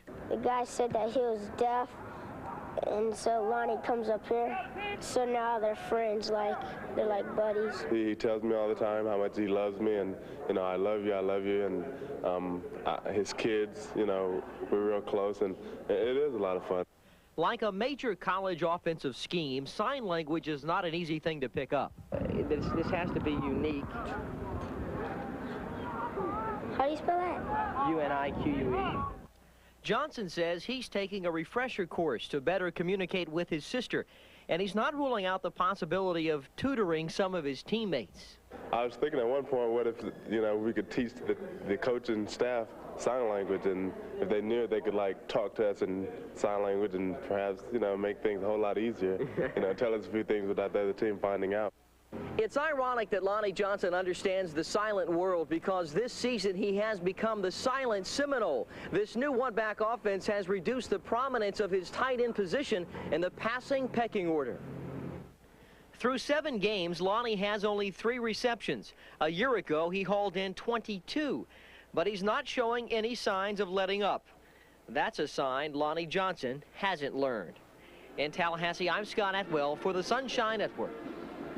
Lonnie Johnson, indeed, one of the key performers of the Seminole offense, one of the most constant and consistent guys you'll see in the Garnet and Gold. Well, we're here at halftime with a lot more coming ahead.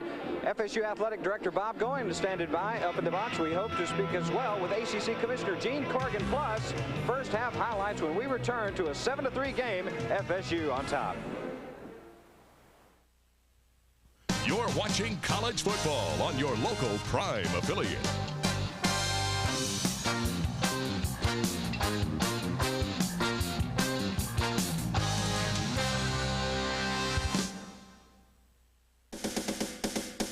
Discover the hitting secrets of America's finest baseball school in a professional instructional videotape. Teaching the Mechanics of the Major League Swing features professional scout and instructor Tommy Mansky and the same award-winning tested under fire techniques that have produced baseball world's back-to-back-to-back AAU national championship teams.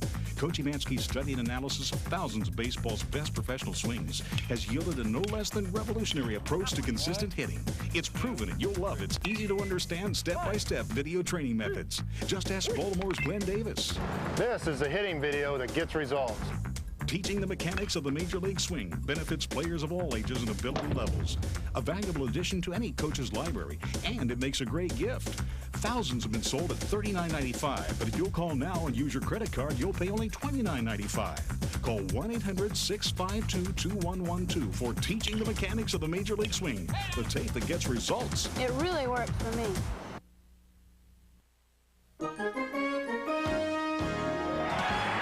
Red Raiders are looking to ruffle some feathers when they face Trevor Cobb and the Owls, Texas Tech and Rice. Or Arkansas and Mississippi State, live next Saturday on Sunshine. From opera to oil paint, modern dance to motion pictures, Florida State University is a leader in the visual and performing arts. Internationally renowned programs. A distinguished faculty preparing talented students to be artists, performers, teachers, and scholars. Applauding artistic and academic achievement at Florida State University.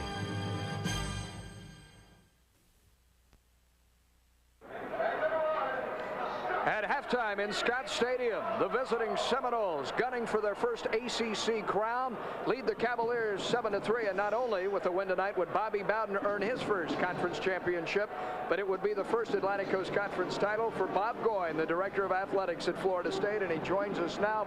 I will say this, though, Bob, on Halloween, the Cavaliers are putting a fright into FSU. I think we've just bring the best out of everybody. We fill the stadiums and they play their best football. This is a fine football team, well coached, and we're going to have to play hard to come out here with a victory. Yeah, if the Noles win, they truly deserve this championship because you've had to play in Raleigh, in Clemson, in Atlanta, and here in Charlottesville. I think the great thing is, though, that we are eligible for the ACC championship, and to get our schedule so quick, well, that was important that we did this. Of course, we all have them in our place next year. They'll all be coming to Tallahassee, and that'll be good news for us. And we will balance the scales in. Keith?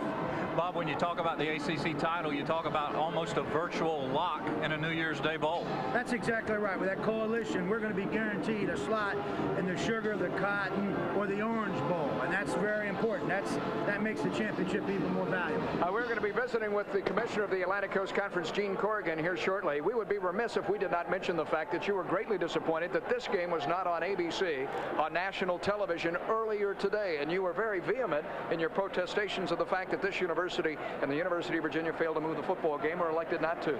Well, of course, I've always said University of Virginia has a right to do what they want to do, and I'm tremendously disappointed when we have a chance to have these two universities get the kind of exposure that ABC does. I'm very happy that you guys have it. You're doing a great job, and we did get pay-per-view, so our people had a chance to see this product and this great game. But I think any time that that we can put our kids and give our universities the kind of exposure that it does, the healthy exposure, I like to do that, obviously. And before we let you go, Coach, it's basketball that arrives at midnight tonight, and I know Pat Kennedy is getting set with his troops back home to begin tomorrow. Yeah, he does tomorrow. It's right. It's right on us right now. We got a great schedule. We're going to have great TV exposure there also. So it's an exciting time for our entire athletic program. Well, Bob, thanks for visiting with us, and we hope that tonight you pick up that first ACC crown. Thank you very much. The Director of Athletics at Florida State. In just a moment, a former Director of Athletics at UVA, Gene Corrigan, will step into our booth here on Sunshine Network. It's where Major Nelson dreamed of Jeannie, Cocoa Beach, Cape Canaveral. Where, Andy said, men with the right stuff get together. Where else can you see rockets as tall as the Redwoods and shuttle flights that'll really take you into the twilight zone? But seeing the Mini Whitney didn't exactly pass military muster, it was suggested we park someplace else. Jack, Andy said, why spend $200 a day for some fancy Florida resort? Not when $5 buys you beachfront on the RV lot, and you might even find a genie that isn't in your dreams. Can it get any better than this? The hot Floridian sun and sand as white as a Pepsodent smile. Plus, the locals don't even mind lending a hand with the parking. And best of all, you can bring your own supply of Old Milwaukee Light. Standing on the warm Cocoa Beach sands, sharing a cold Old Mill Light, watching that rocket's red glare. As I've often said, it doesn't get any better than this. From opera to oil paint, modern dance to motion pictures, Florida State University is a leader in the visual and performing arts. Internationally renowned programs. A distinguished faculty preparing talented students to be artists, performers, teachers, and scholars. Applauding artistic and academic achievement at Florida State University. In chilly Charlottesville, Virginia, on a Halloween night, Florida State and the Cavaliers, the top two teams in the ACC, have a dandy brewing as we welcome you back and say hello to a gentleman who at one time was the director of athletics at the University of Virginia, the commissioner of the ACC, and Gene Corrigan. I don't know for you, Coach, and Gene, it's good to get back here. Oh, it's always good to get back. Yeah, I enjoy being at any of our schools. We had an opportunity earlier today for the Orange, Sugar, and Cotton Bowl representatives and yourself to address the media on the Bowl Coalition, and with the win tonight by FSU, they're headed to one of those three bowls. Could you explain for us the prospects for Florida State if it's simple to do in a short period of time? Well, if Florida State were to win tonight, then it would clinch the ACC championship, and that would put them in either the Orange, Cotton, or Sugar Bowl, depending on who they select. If you selected it this week, here's how you could tell. If you selected it this week, the first choice would go to the Southeast Conference, because Alabama's the highest rated in our coalition. They're the highest rated, so they'd get first crack. Now, they might take Miami, I would guess, wouldn't you think, since they're number one, right? And the number two selection right now this week would go to the number 7 ranked, who is it? Texas A&M. The Aggies. And they would probably take Florida State because they're rated ahead of them, right? And the third would then be our friends at the Orange Bowl, and their choice would be Notre Dame. Now, that may not work out that way. It's going to change each week. Can you step in here? Commissioner, also when you talk about the alliance, the number 2 to number 3 teams in the ACC aren't left at home. No. We got all kinds of people going to bowls. Now, I think that the Alliance 2, the Coalition 2, is a good thing for us. And then the deal that we made with the Peach Bowl assures another one of our teams in there. I really believe that as this goes along in the next couple of weeks, you're going to see conferences make deals for their 4th teams as well as maybe even their 5th if they would be that deep. If Virginia wins tonight, say, with the upset and improves to 7-2, how does that help their bowl prospects? Well, it would be very strong for them, but even then, they still have to play North Carolina State. And the way everybody's beating up on everybody in our conference, it's amazing. It's been very healthy. When you talk about beating up on the conference, basketball arrives at the bewitching hour here this evening, and it was hoops that gave the ACC its national platform. Here comes basketball, Jim. Oh, yeah. Well, it's 15 days later. It's giving people a time to focus a little more on football this year. Did you favor that, moving from October 15th, a traditional date, to the 1st of November? Well, I don't think that's going to make a tremendous amount of difference in the quality of play or anything. And the idea, when that was done, the president's idea was that it gave more time to the athlete to be a student, and that they wouldn't have to start quite so early. That's a long season. Well, football first. I know the viewers tonight in Florida are hoping that Gene Corrigan arrives in Tallahassee with the trophy and the ACC championship to present it to the university. But thank you very much for joining us. My pleasure. I'm glad you all were able to do this game. I'm sorry it got that far, but I'm glad that you all were able to do it. Well, let me ask you about that. There was some disappointment, I'm sure, on your part, the loss of revenues from the national scene. Yeah, that was one of those things. We had tried to alert ABC and ESPN to this a month or so ago, and there was a lot of confusion on their part on this thing. It was unfortunate that it got out the way it did. Well, Coach, we are delighted to be here, Keith and I. We got the best seats in the house, and now we're even with the commissioner of the Atlantic Coast Conference. You can't beat that, can you?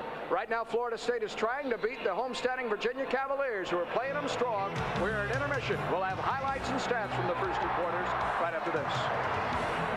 Good to meet you. You're watching college football on your local Prime affiliate.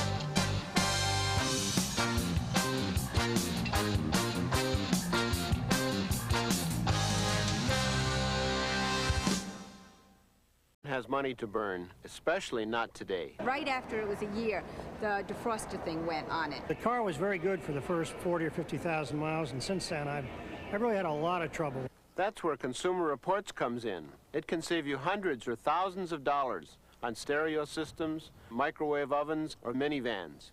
Hi, I'm Bob Knoll, head of auto testing for Consumer Reports, the magazine that works for you. We can show you how you could save $2,000 or more on car insurance, how you could save $3,000 next time you buy a new car. It's one of the very few objective sources of information you can get. Everybody needs an edge. Call now for your trial issue of Consumer Reports. If you like it, you'll get 12 more issues, including the 1993 buying guide, all for just $22. Or write cancel on the bill, return it, and owe nothing. You'll also get the 1992 buying guide free with your paid subscription. So call for your trial issue now. Call 1-800-652-2112.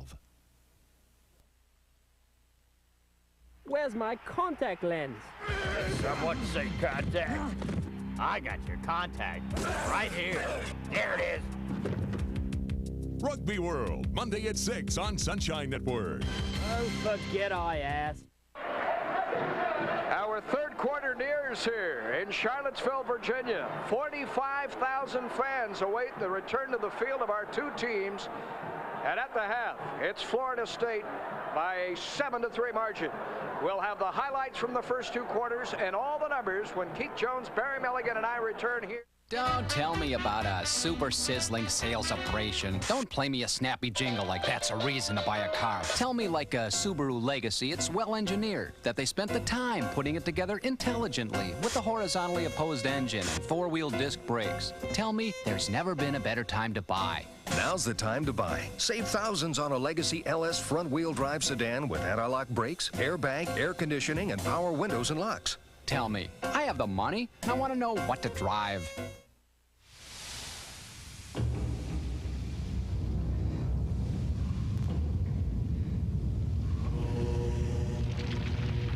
Real adventure. The Discovery Channel. It's your world. There are times, Andy said, when it's best to play it safe. Here for the swamp tour? Especially when on safari in the Everglades. 14,000 square miles of alligators, snakes, and frogs that bite. So Andy suggested the great-tasting Old Milwaukee non-alcoholic. It's got to get better than this, I said, as Gil, our guide, took us butt bruising for the day. Good thing for a cold Old Mill NA, there's enough exhilaration already in the Everglades. And hey, you don't want to end up as gator bait. Your favorite team, the highlights and insights, strategy and stars. Keep up with college football as head coaches cover the game within the game. The Coaches Shows all season long on Sunshine Network. Back in Virginia, Florida State up 7-3 at halftime as we look at the third quarter with 45,000 looking on at Scott Field here in Virginia. It's a little bit misty, a little bit cold, but Florida State and their offense just a little bit slow. Virginia equal to the task, a defensive struggle. 7-3 as we go into the third quarter. You know, when you talk about this, you're talking about things like field goals, you're talking about things like defense, you're talking about things like a defensive struggle. As we look at the highlights and as we look at the first half statistics, you're looking at just that. Mowry's field goal attempt, remember this is the second one. Excuse me, this is the first one that he makes. You'll recall later on that he misses two. Florida State unsuccessful going in and eventually hooking up Charlie Ward on a 27-yard pass with Tamarick Vanover.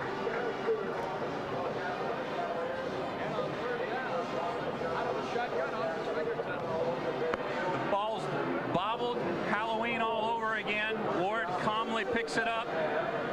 27 yards downfield, Tamarick Vanover just takes it away from McClellan for the only points Florida State's put on the board tonight.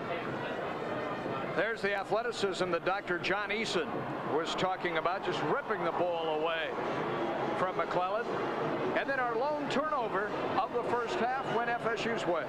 Watch the throttle down effect of Sawyer. That's the ball's in the air. Watch him throttle down and force the receiver to crawl up his back.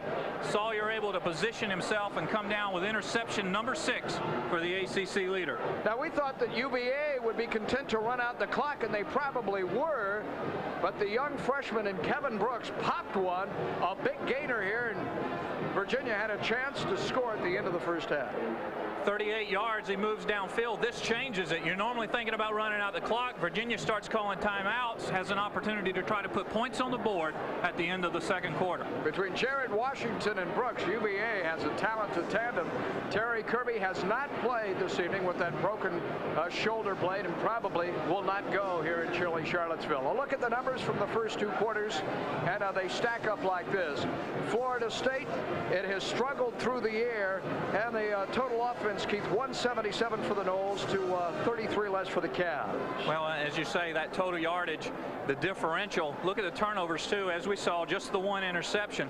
Penalties a little bit negligible. Paul, when you talk about this game, you are talking about a defensive struggle, and as is brought out there by the total yardage, not a lot of offense going on tonight. Field position, kicking game will probably determine the outcome. So a 7-3 score as the third quarter unfolds for us. Both teams are now back out onto the field. Bobby Bowden and his Noles gunning for their first ever Atlantic Coast Conference crown, and facing a team in UVA which has finished has finished second in the ACC on 4 separate occasions in the last decade. And you go back to 1989 when they had their phenomenal year, ranked number 1 in the nation throughout most of the season, and won the ACC.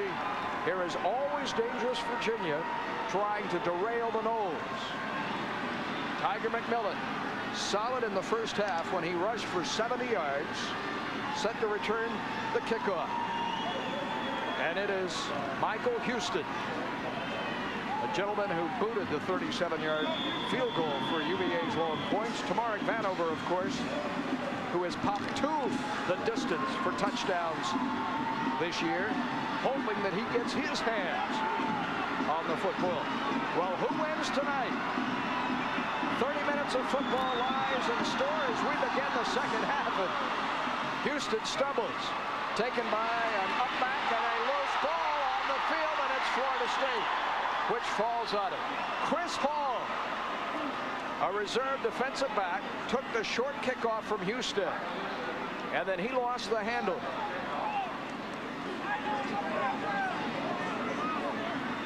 Barry, it's cold, chilly, and a bit damp, too, here in Scott Stadium. Well, Paul, what was a light mist for most of the first half has turned into now a steady rain. The field here, which is obviously AstroTurf, was already soggy when the game began. It is getting much more treacherous, as you saw from Houston's kickoff. That makes these 4 points that Florida State has over UVA even larger. Nowhere for McMillan. Slade is there to wrestle him down.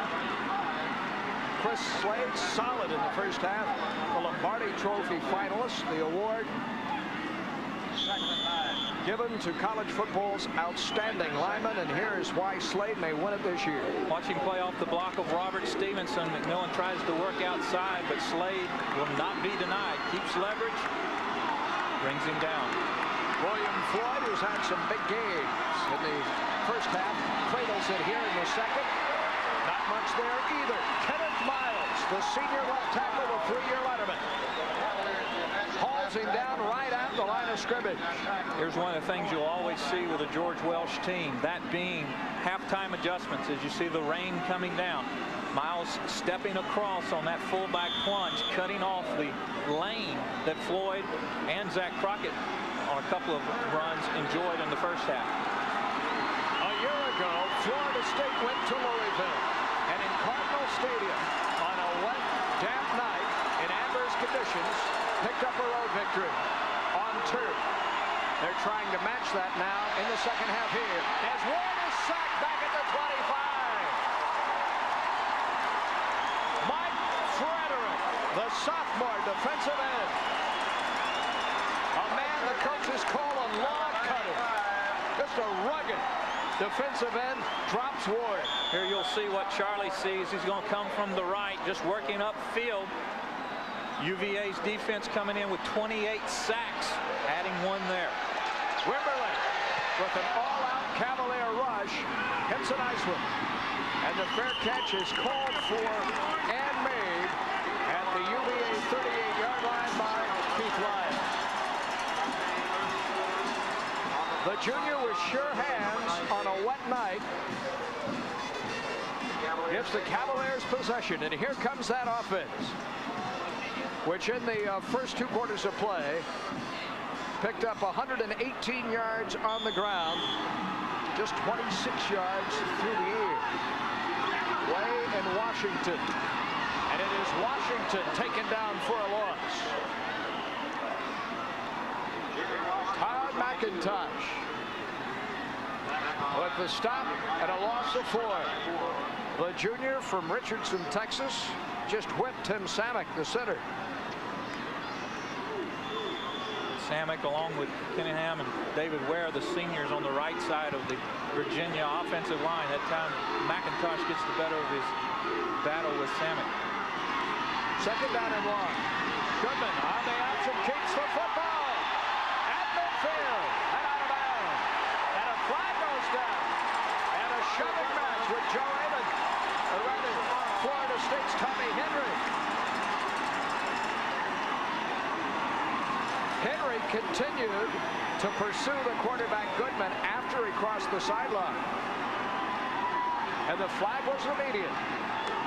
And if this is 15 yards, Virginia will have the football inside the Florida State 40. Face mask on the defense, 5 yards on the end of the line. I was going to comment that I didn't see anything flagrant down there. The flag needed to be something like a face mask. Let's see if we can get a good look at it. Henry, number 41, will be coming up. You see him just latch hold just for a moment there. Actually, Goodman getting the better of the pushing match.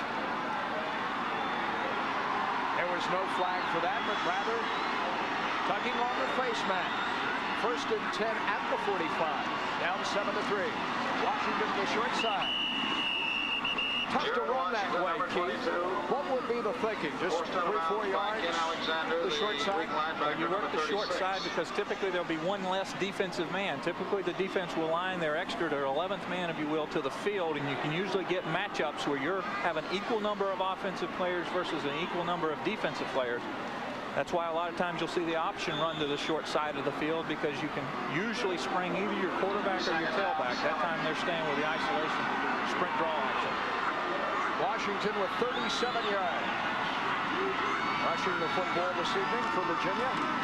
A late handoff to Charles Wade, the fullback. And you get the feeling, as the 3rd quarter begins, that these 2 teams are just going to slug it out. And it's going to be 1 or 2 plays that decide this football game. You saw Virginia control Florida State with the exception of 1 play the entire first half. That was a 27-yard pass for a score. Well, I think the Halloween song goes something like they played the MASH. You're going to see probably, especially with the weather now, some mash mouth football here on Halloween night. I'd like to hear you sing the Monster Mash. Our producer, John Woo. I'd like that, too. Here's the draw to Washington. He has hit 2 or 3 times. Those are tough yards. Down there to the 35-yard line, and he is shy as they unpile him of the first down. He needs about a yard more to earn the first. As you look at it from the shotgun, Florida State running the draw from the shotgun in the first half. Now Cavaliers trying to do it. Everyone converging. Good effort. Just a yard short. On 4th down, the Cavaliers go for it. And Florida State is going to call timeout. We'll step aside as well. Early in the 3rd, and Florida State leading 7-3. It's become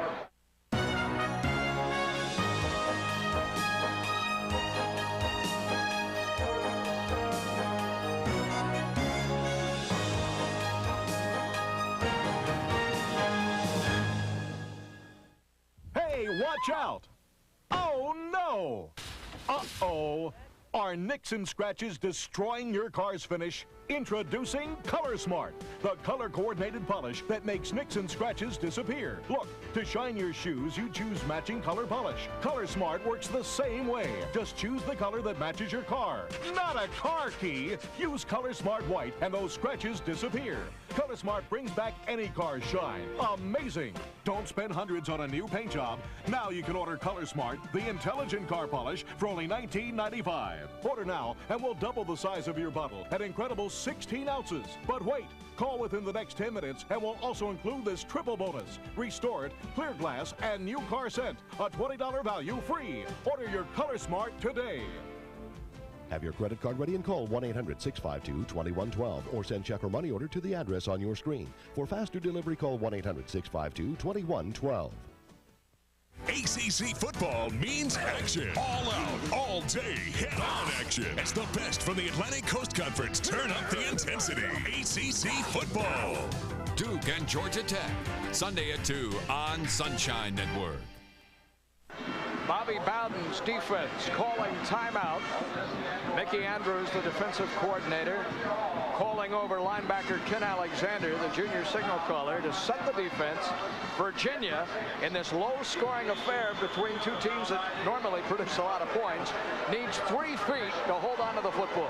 Unlike the first drive Florida State had and Coach Bowden had to make the call, this is a definite 4-down territory. You got to go for it. They load it up. Steal. Way Washington. And they're going to throw it wide open. Caught. 25. It's Aaron Monday to the 24. And had the pass been there sooner, Monday may have broken it. He had to wait. Yeah, you're right. On Goodman to get him the ball. Gutsy call by Coach Welsh. Tom O'Brien, the offensive coordinator. Not a gutsy call to go to Monday, the #1 receiver for the Cavaliers coming in. Here you look at it. They fake the bone, wishbone to the quarterback's right, throw back to the left. Tommy Henry there, but as you say, had the ball been laid out, might have been 6. Tommy Henry had time to react. As the defense can't react to Goodman before he gains close to another first down. And Virginia has Florida State reeling a bit, pushing them back. It's a little bit of a dazed Florida State defense. This is a quarterback rollout all the way. Goodman sees his opening. Alexander, who's playing off the line, has to close laterally, but not before Goodman picks up about 9 yards. Short yardage, second and very short. Only one pass in what is now a 7-play, 8-play drive. Washington hammers the middle. First down, Virginia. Dan Footman, the left end, on the tackle for Florida State. Virginia, Paul, as we talked about amongst ourselves, once they're inside the 20-yard line with an unbelievable statistic. Virginia has scored 34 or 36 times, I believe it is, inside the 20 this year. Only twice have they failed to produce points. I believe the ball came out after he hit the ground. Let's see. Is that a fumble? It must be, for the referee is in there to see who has it at the bottom of the pile. Washington coughs it up. And how rare is this? Only twice all year, Keith, as you said, Virginia has failed to capitalize inside the opponent's 20 until now. As you see on your screen there, you see Coach Welch and his staff. The rain is coming down. These balls are cold. Now they're slick. And Washington lays the ball on the ground. Let's see if we can get a good look at it here. A little bit of a draw action right up the gut. Brooks comes across. Fowler, I believe, comes up. Leon Fowler puts his shoulder pad on the ball. It's clearly a fumble. Number 94, Todrick McIntosh is there, but who knows who comes up with it. Here's another look at it. Watch Fowler come from the right. The ball squirts out. Florida State awarded it on its own 8-yard line. The second turnover committed by Virginia. The first a harmless interception. This one a potentially devastating fumble on a rainy night in Charlottesville. Leading 7-3. Ward back up near his own goal line, goes to McMillan. And McMillan comes breaking out to the 20-yard line and up to the 24. A vintage toss sweep. And McMillan with a big gainer of 14 yards. Toss sweep. Watch Slade close from behind, but McMillan with just too much speed runs through one arm tackle. Number 25, Keith Lyle for Virginia, comes up and finally brings him down, but not before Florida State has a little bit of breathing room. 1st and 10 from the 23. William Floyd, daylight. Going back to the weaker short side this time. Across the 30 to the 31-yard line. Much like Virginia had on its first drive of the second half. Going to the short side again to remind you, you normally will get an equal number of defenders over there, allowing your offensive linemen to match up. If you get a crease, you're typically in the backfield, the defensive backfield, very quickly. A gain of 8 sets up 2nd and 2. Does Ward go upstairs? I would tend to doubt it. He has struggled throwing the football. The receivers have caught but one pass, the wide receiver. McMillan cradles the ball with both arms as he spun down at the 40-yard line by P.J. Killian, the linebacker. See him wrap up that ball, keep hold on to it very tightly. Florida State during the week will typically do what they call wet ball drills, where they'll take some of the older practice balls, they'll physically wet them down, and the backslide receivers will have to use them. But in Florida and Tallahassee this time of year, you cannot replicate the cold as well as the wet that these players are playing in right now. Florida State has moved the ball 27 yards in 3 snaps. William Floyd for about a yard. And some pushing and shoving away from the pile. I'll tell you, Paul, when it's wet and it's cold, other than the normal aggression and wanting to get after somebody that exists on a football field with the number 6 and the number 22 ranked teams in the country, this just kind of makes you a little bit ornery. This wet and this cold, and shoving matches and verbal jawing and things like that are probably going to be displayed for the rest of the ball game. On 2nd down, McCorvey to the far side, Vanover to the near side left. The tailback, and McMillan sets behind the fullback in Floyd, and McMillan gets out of the tackle once, not quite. Very nearly dropped in his own backfield by Mark Kirschbaum, number 93. It was David Anderson who came up from the secondary to make a more sure-handed stop. 3rd down and 7 for Florida State, which leads 7-3. Look at the play develop. Watch the pursuit from the backside. That's what catches up to McMillan. Number 13, Damon Anderson, closes like the Florida State safeties had in the first half and brings McMillan down. McMillan needs but 6 yards to reach 100 tonight. Play action to him. Ward is airing it out in the lane for Vanover, who's out of bounds when he made the catch. McClellan, the man he beat for the touchdown in the 2nd quarter, had perfect position this time. The junior from Winston-Salem, North Carolina. You got to credit this drive as being marginally successful, getting Florida State out from the shadow of its own goalpost. If Wimberly can convert a decent punt here, then Virginia will be backed up right where Florida State would like to have them in this weather. Wimberly punting to Keith Lyle. Short. Been a rough night for him and out of bounds. And a flag is down 2 back near midfield. Wimberly has had more than his share of trouble this evening kicking the football.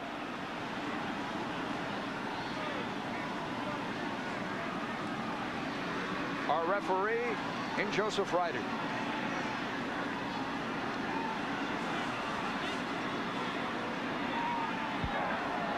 Holding on the kicking team.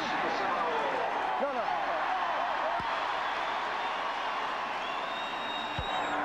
Holding on the receivers. Be 10 yards from the post-scrimmage kick spot right here. Be a 1st down. In the pros, they call that a post-possession foul, holding occurring after the punt had taken place. As you see Coach Bowden looking on there. Well, his kicking game, which has struggled this evening, missing 2 field goals and punting the ball poorly in Wimberley, and Bobby's letting him have it here. All you can do, Keith, is listen. All you can do is keep backing up and hope that he keeps that headset and he runs out of cord.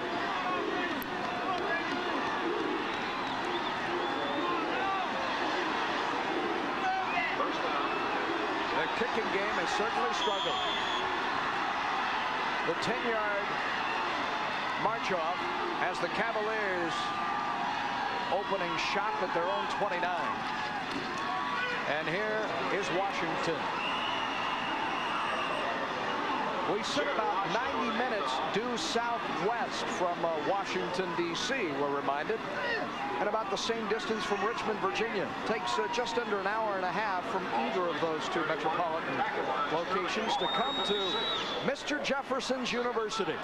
This is the 250th anniversary of Thomas Jefferson's birth, and the University of Virginia, of course, one he founded.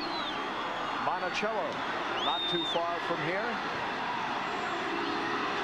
It was lovely driving in today. All the leaves in autumn, golden, changing. On second down, Charles Way finds his way across the 35 to the 36. Derek Brooks tripped him up. They've been alternating Charles Way. He, in fact, with Gary Steele, has had more snaps this evening, and Steele is a team captain. I'm not so certain that Gary Steele, much like Terry Kirby, is not 100% this evening. Absolutely. Way getting a lot more opportunity to play. 4.7-yard average this way. He adds to it there. Third down and 3. The catch from the shotgun. Goodman, the short pass. That is caught by Allen, and he's dragged back. His forward progress should get him the first down. But John Davis, the senior strong safety, grabbed him around the ankles, and Davis is so strong he yanked him back. Davis, as we've mentioned in the prior telecast, has added about 20 pounds of pure muscle. And talking with him during the preseason, almost didn't recognize him. See Goodman work to his left a couple of steps and then get the ball out. Watch Davis just grab him and keep rolling him back. But not before they convert the first down. Good footwork by Goodman as you watch him. And there's the tackle. Just at the line. Goodman with 6 completions this evening, and half have gone to Allen. Davis, the senior safety, with the tackle. Less than 5 minutes remaining in the third. Florida State 7, Virginia 3. The Noles win the ACC with a victory. And the quarterback in Goodman is dropped at the 30-yard line. Brooks was coming from the backside. Sterling Palmer got there first. Just when Virginia begins to get it going, something big happens, caused by that FSU defense. Well, you know, the defensive team for Florida State has consistently looked at the offense and not seen production, and has talked amongst themselves about the need to make something happen. And every time an offense gets to the point where they're about to get old Mo, so to speak, this defense takes it to another notch, trying to turn the ball over or stop it so that the offense at least has good field position to try to make things happen. 3 receivers, and this is Washington as the ball is batted down at the line of scrimmage by Dan Footman. Number 58 got his hand up there as Goodman was going back to the far side of the field and set up a little screen to Jared Washington, trying to get him the football in the flat. The man most upset is number 10, Derek Brooks. Watch Goodman throw the ball. Footman gets his hand up. Watch where Brooks is. See him right there? He's eyeing in on that running back for either a big hit or a possible interception, and on the tail end of the play we saw his disgust in not having that opportunity. Third down and very long, needing 19 yards. Goodman scrambled. Down the boundary he goes, and it is picked off and then dropped by Leon Fowler. Incomplete, intended for Andrew Dolan, the sophomore. And there were white jerseys everywhere. Excellent positioning by Fowler. True free safety in that particular defense. Just reading the quarterback and staying deep, not letting the receiver get behind him. Had he picked it off, would have been like a punt. I think the Florida State staff would much rather have Sawyer trying to return the punt than Fowler picking it off and falling out of bounds. Harkle Road. Oh, a beautiful punt. The fair catch called for and made by Corey Sawyer. Nice job by the redshirt freshman, Patrick Harper-Road, a 45-yard punt without a return. We're in the third at Shermansburg. The Olive Garden's new Roman pasta holiday celebration will have everyone speaking fluent Italian. See for yourself when you taste our generous portions of ravioli Antonello, chicken and artichoke mostaccioli, spaghetti carbonara, and our emperor-sized Roman holiday platter. So come celebrate our Roman pasta holiday, where for just a few lira, you too can learn to speak a little Italian. Parents, your most precious possessions are your children. And Great Western Bank wants to help you protect the ones you love with KinderVision. KinderVision is a free service helping you protect your child from random abduction. Your child will be fingerprinted and videotaped, so you have a visual description and voice recording of your child. The tape also includes an informative section on circumstances for children to avoid and what to do if confronted. To sign up your child in the Tampa Bay area, come by the Great Western Bank at Clearwater Mall, November 7th. Hey, Magic fans, slam your way into a new season with stuff from the Orlando Magic and a super souvenir value. Celebrate the new season with some neat stuff from Stuff and His Friends. For $19.95 plus handling, you can collect a stuffed doll and an official embroidered Magic cap, or a cap and a t-shirt in either black or white, all for under $20. Call 1-800-762-7900 or write to Sunshine Network and tip off the new season with a super Magic souvenir.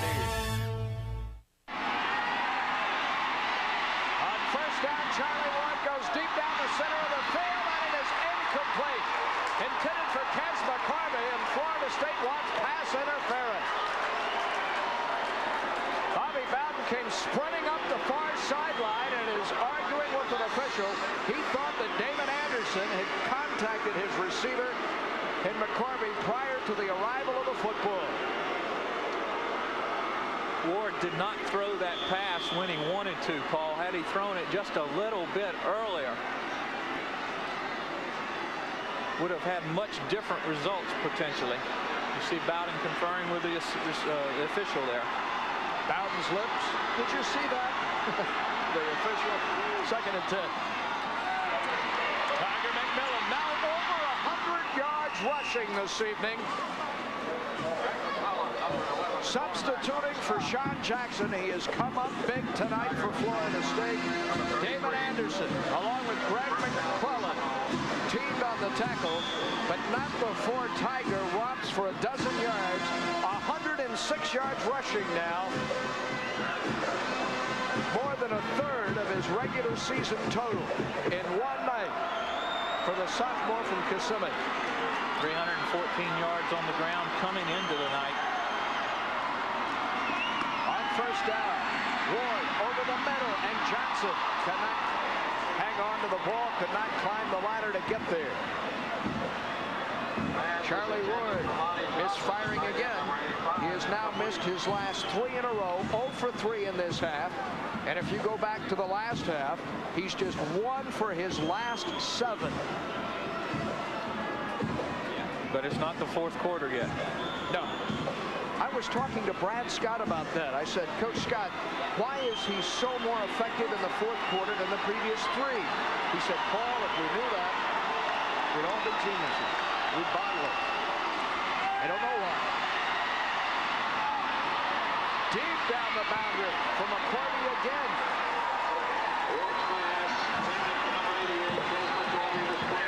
I believe that was a polite throwaway. I will say this. The Seminole coaching staff believed that it had superior speed entering this game, that they could throw the ball deep. Virginia, playing this base 4-3 with the 4-man umbrella, has not got caught on man coverage very many times tonight. Well, you got to know that Virginia staff, looking at the Florida State offense, despite Ward's inconsistency, knowing that with the receivers that Florida State has, they can get deep. They've loosened up. They've backed off. They're 15 yards off the line. 3 receivers in the pattern. And a flag fly. We had an offensive lineman move for FSU on the near left side. It appeared to be Robert Stevenson. There's a dead ball. False start on the offense. saw William Floyd trying to block number 85, Chris Slade. You'll see Robert Stevenson on the left there, who normally lines up and finds Slade. He moves just a little bit early. That's a dead ball foul. The officials step in, stop the play, march Florida State back 5 yards. The 7th penalty tonight, whistled on the Garnet and goal.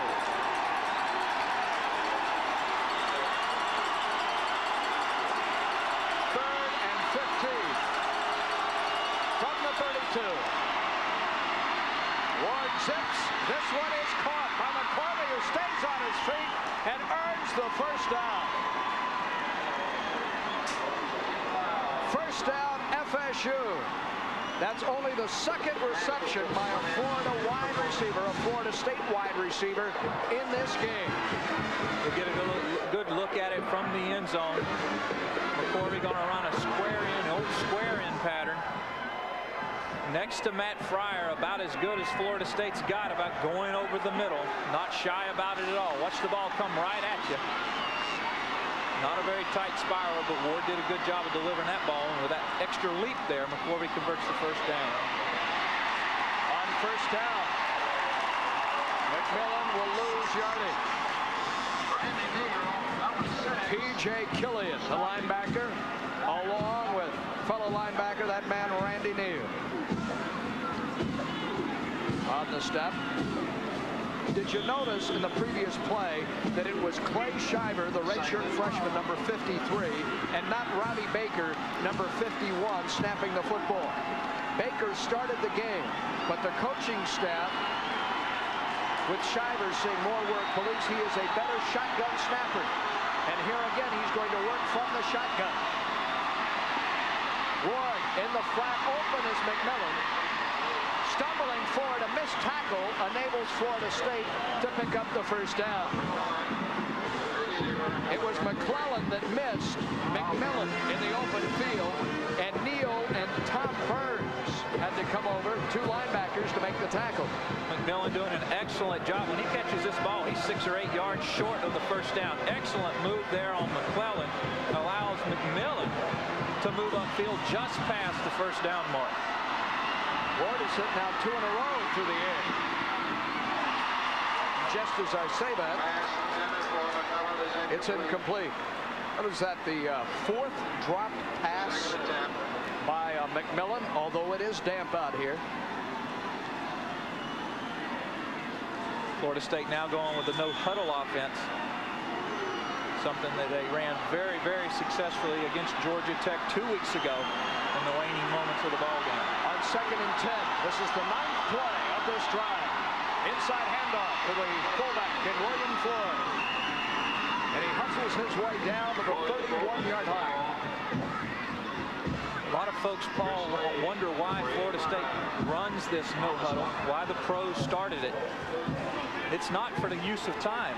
We've got a minute left here in the 3rd quarter, all of the 4th. It's to keep the defense from substituting players so that you know what defensive personnel are out there. Ward over the middle. Again, the tough catch by McCormick. Cass McCormick twice has run the post route, made the tough catch, and picked up a first down. Absolutely fearless is McCormick going across the middle. And again, Florida State staying in the no-huddle to keep Virginia in their base defense, not allowing substitutions. Both of those catches have come on 3rd down as well. This may be the final play of the 3rd quarter. Ward has an open field. He takes off. Ward, as he did it, Georgia Tech scores. Scrambling into the end zone.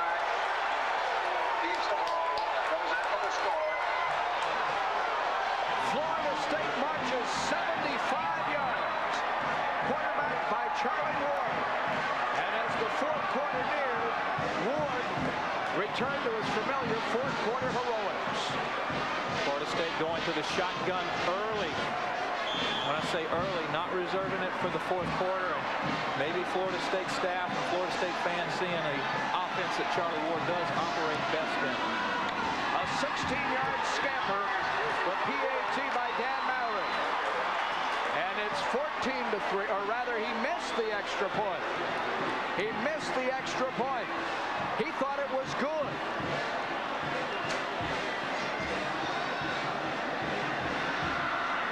Nonetheless, it is 13-3 FSU. It's where Major Nelson dreamed of Jeannie, Cocoa Beach, Cape Canaveral. Where, Andy said, men with the right stuff get together.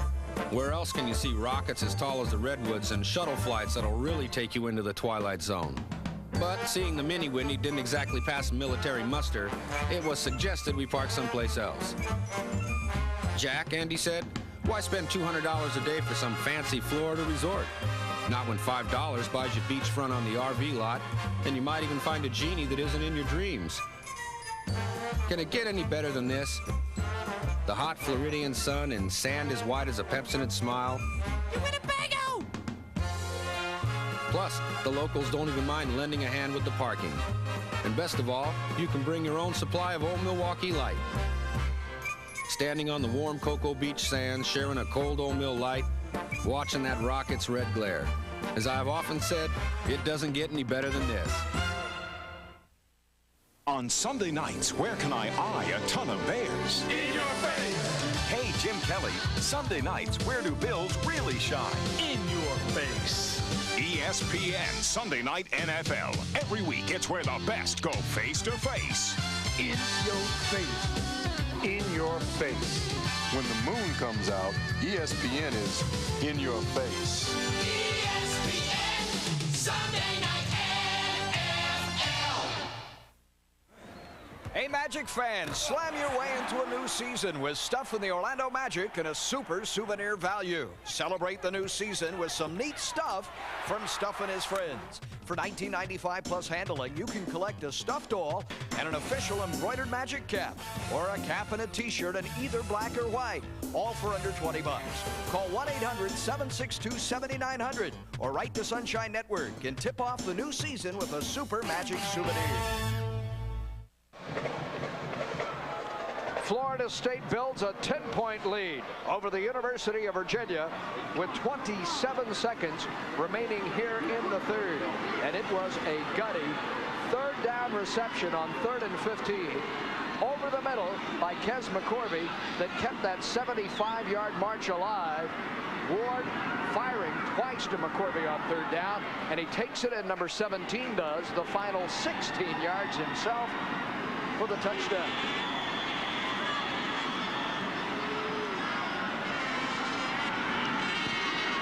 Mallory takes it to Washington from the 4.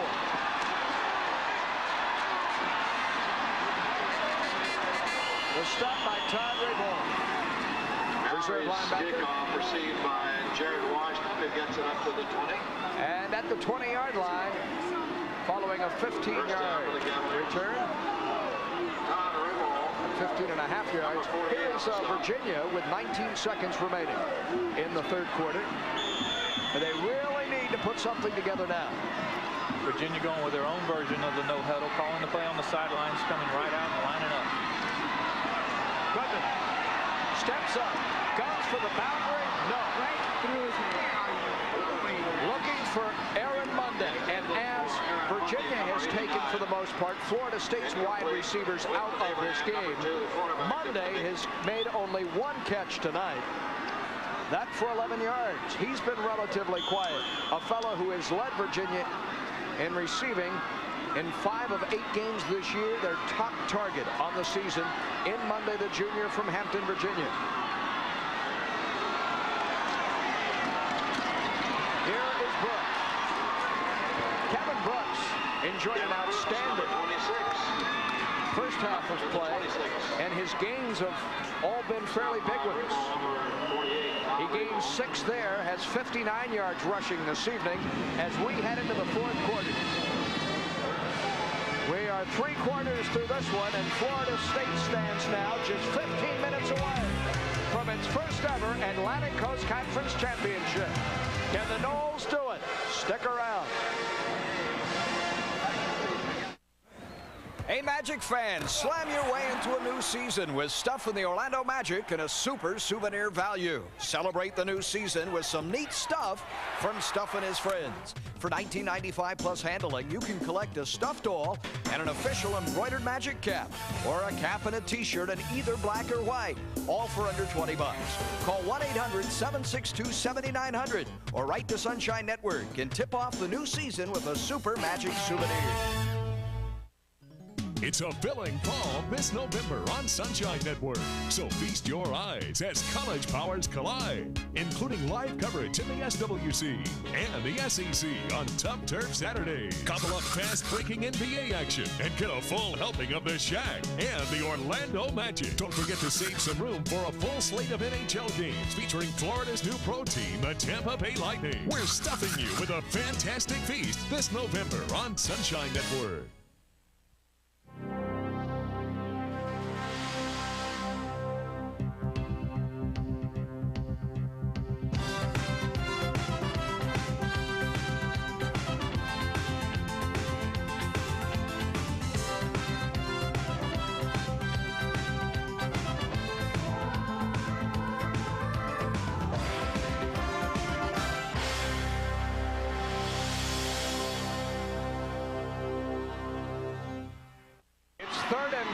The fourth quarter begins for Virginia. And Goodman, the quarterback, out of the shotgun.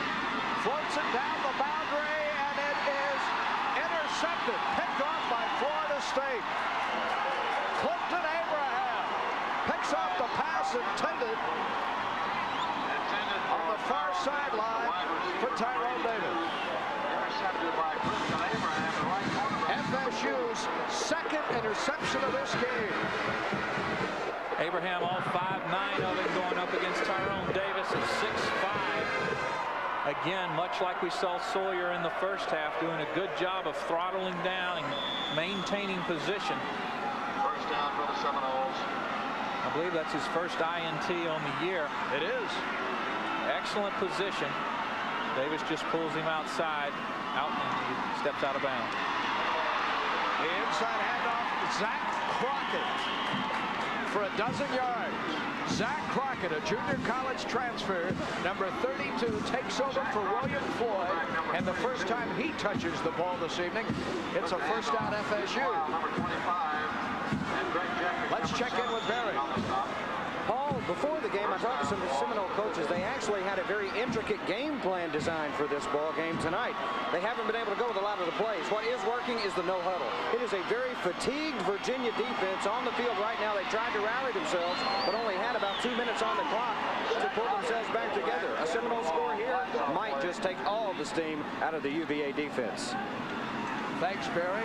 Crockett with a gain of 6 before the flag went down. The umpire threw it. That's holding the call against Florida State. He talks about, though, the no huddle again, and now you come back with a fresh running back saying Crockett.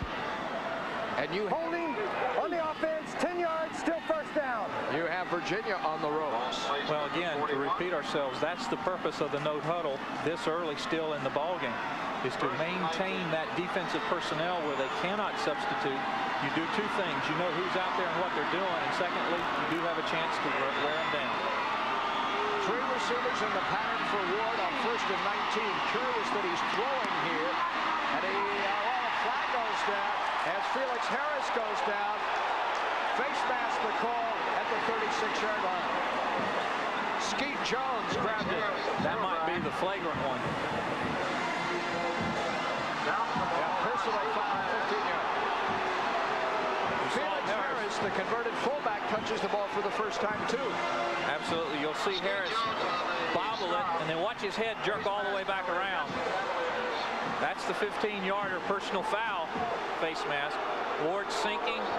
Not a very pretty pass. Actually hits him in the face mask. Personal foul. Face mask. He got hit in the face mask.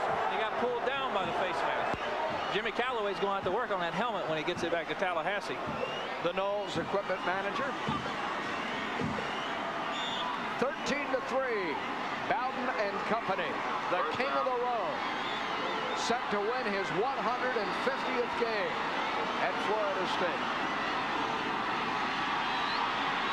Ward underneath. Threw it short. Crockett ruled to have made the catch after gaining 3. And now another official comes in and says it was not a completed pass. An official with a better point of view. Well, from our viewpoint, it did look like an incompletion. You see the officials there working very closely together. The one with the better view overruling the one that was shielded, as it should be. No huddle for the Noles. 2nd and 10.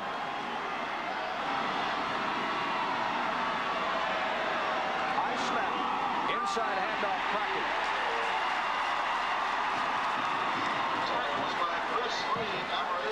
Chris Slade on the stop just now, getting up.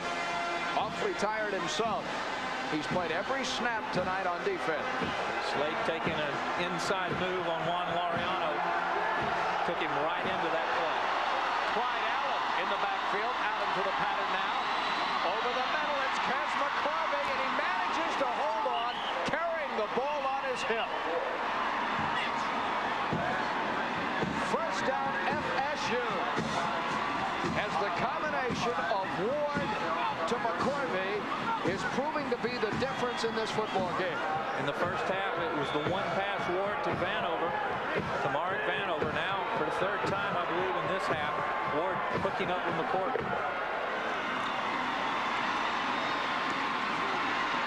Ward after the gain of 18. Now scramble for 12. 30 yards in 2 plays for FSU. A pass that's caught acrobatically by McCorvey, and now some improvisation by Ward. Ward looked like he was taking a pitch back out, pass back out from Douglas Edwards from the point position, just cradling that snap in with one hand. Ward over the middle, incomplete. You mentioned Edwards in basketball. Here on Halloween, the bewitching hour of midnight for Charlie Ward transforms him from a football player to a basketball player. Coach Pat Kennedy and his squad tipping off tonight in the Midnight Madness at the Leon County Civic Center. Here is Ward on 2nd down. To McMillan. This time he makes the tough catch, and it goes airborne to the 11-yard line. Tom Bird with the stop. You see again Florida State receivers and backs having a good presence, field presence, knowing where they are. McMillan knowing he's very close to the 1st down marker on 2nd down. Trying to get that little extra oomph. Hurdles one guy. He gets nailed in the air by the 2nd. There was McClellan. He hurdled. Watch it, dude. Again, you can see the rain coming down. That ball cold and a little bit slippery. Ward looking downfield and checks immediately off. McMillan cradles it. Let's see, one miss and one good hit. There's the miss, there's the hit. 3rd and 2. McMillan bounces outside. 1st and goal, Florida State at the Cavaliers' 7-yard line. Keith Lyle, the safety man for UVA, made the touchdown-saving tackle as Florida State begins to take firm control of this first-ever matchup between FSU and Virginia. There you see the Florida State pet band. It's not the full band, not all 500 of them, but a small contingent with the ponchos on. Floyd and McMillan. It is William Floyd powering his way close to the goal line, inside the 1 and inches shy. Sir Zach Crockett, Clyde Allen, Felix Harris all relieve Floyd and McMillan throughout most of this drive. And then it's the starters and William Floyd and Tiger McMillan on to finish it off.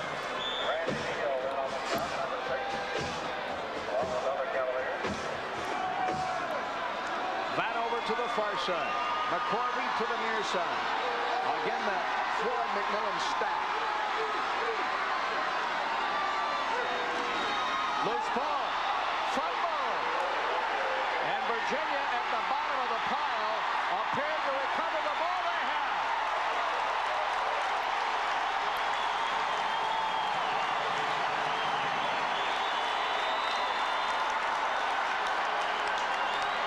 The Schreiber-Ward quarterback exchange was muffed. Ward tried to get it to Floyd, who could not hold on. And Chris Slade recovered the fumble.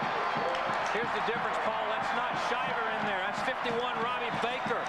Never gets the ball up. When Florida State got inside the 20, went out of the gun, Baker comes back in, number 51 right there. Never gets the ball up. It gets kicked around, goes through Floyd's leg, and number 85, Chris Slade, right there to recover. A huge play for Virginia, down by 10. Goodman has little choice other than try to lunge for a yard or two. Derek Brooks fell on top of him. Virginia scored first in this game on a 37-yard line. The 37-yard Michael Houston field goal. And then the Noles taking the lead. Charlie Ward to Tamarick Vanover, 7-3 at intermission. And Ward a 16-yard jump to make it 13-3. The Noles missed the extra point. 10:40 to go in the game. Virginia in a lot of trouble. Goodman fortunate. He didn't send for the safety. Belted in his own backfield. He rolled to the right. He took a shot about chest high and had to stumble out of the end zone. Ken Alexander made the tackle for FSU. You see Virginia keeping the ball, not wanting to have an exchange. Goodman just reversing out. As Sterling Palmer had good upfield pressure, forces him back into his own end zone, and a lot of people come to help to bring him down at the 5. The play of the game, perhaps, for Virginia. 3rd and 7 with 10 minutes to go. And they run it to Brooks, and Brooks gets out to the 10, 2 yards shy of the first down. Kevin Brooks, they went with the draw, and Brooks is just shy. Virginia content to try to keep from making a bigger mistake by turning the ball over in their territory. Content to get a little room to punt it out. And they need a huge punt here from Patrick Harkleroad, or Florida State will be breathing right down there next to the goal line. Sawyer is back. Harkleroad hits it. It bounds and takes a UVA back from the Cavalier 43 all the way across midfield. What a break for Virginia. To the 42. That was close to being a 60-yard boomer with the bounce off the leg of Harkleroad. A 10-point difference here in the 4th in chilly Charlottesville. You're watching college football on your local Prime affiliate.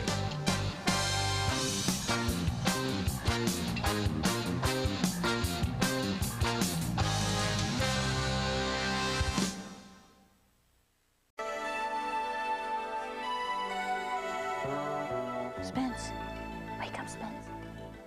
It's time to go fishing. You want to go fishing? Yeah, let's go fishing. Good morning, Grandpa. Good morning, partner. You ready to go after that lunker today? Yeah. Attaboy. You know what? What? I'm gonna catch the biggest fish of the day today. You are? Bigger than Grandpa's? You bet. You better pick out your lucky bait over here, then. As the sun begins to shine in your town and the early morning fog breaks away, wouldn't it be great to dust off the rod and reel and go fishing? Each year, about 60 million Americans go fishing. Fishing is an easy, inexpensive way to bring families together and bring smiles to a lot of faces. Don't let this fishing season pass you by. Take a friend fishing and join in on one of America's great family traditions.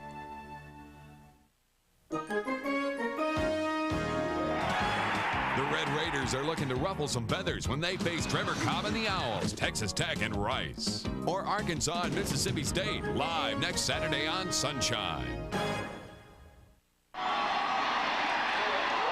William Floyd on first down. Has nowhere to hide. Ryan Keel, number 99, among other orange jersey Cavaliers, take their turns working on Floyd.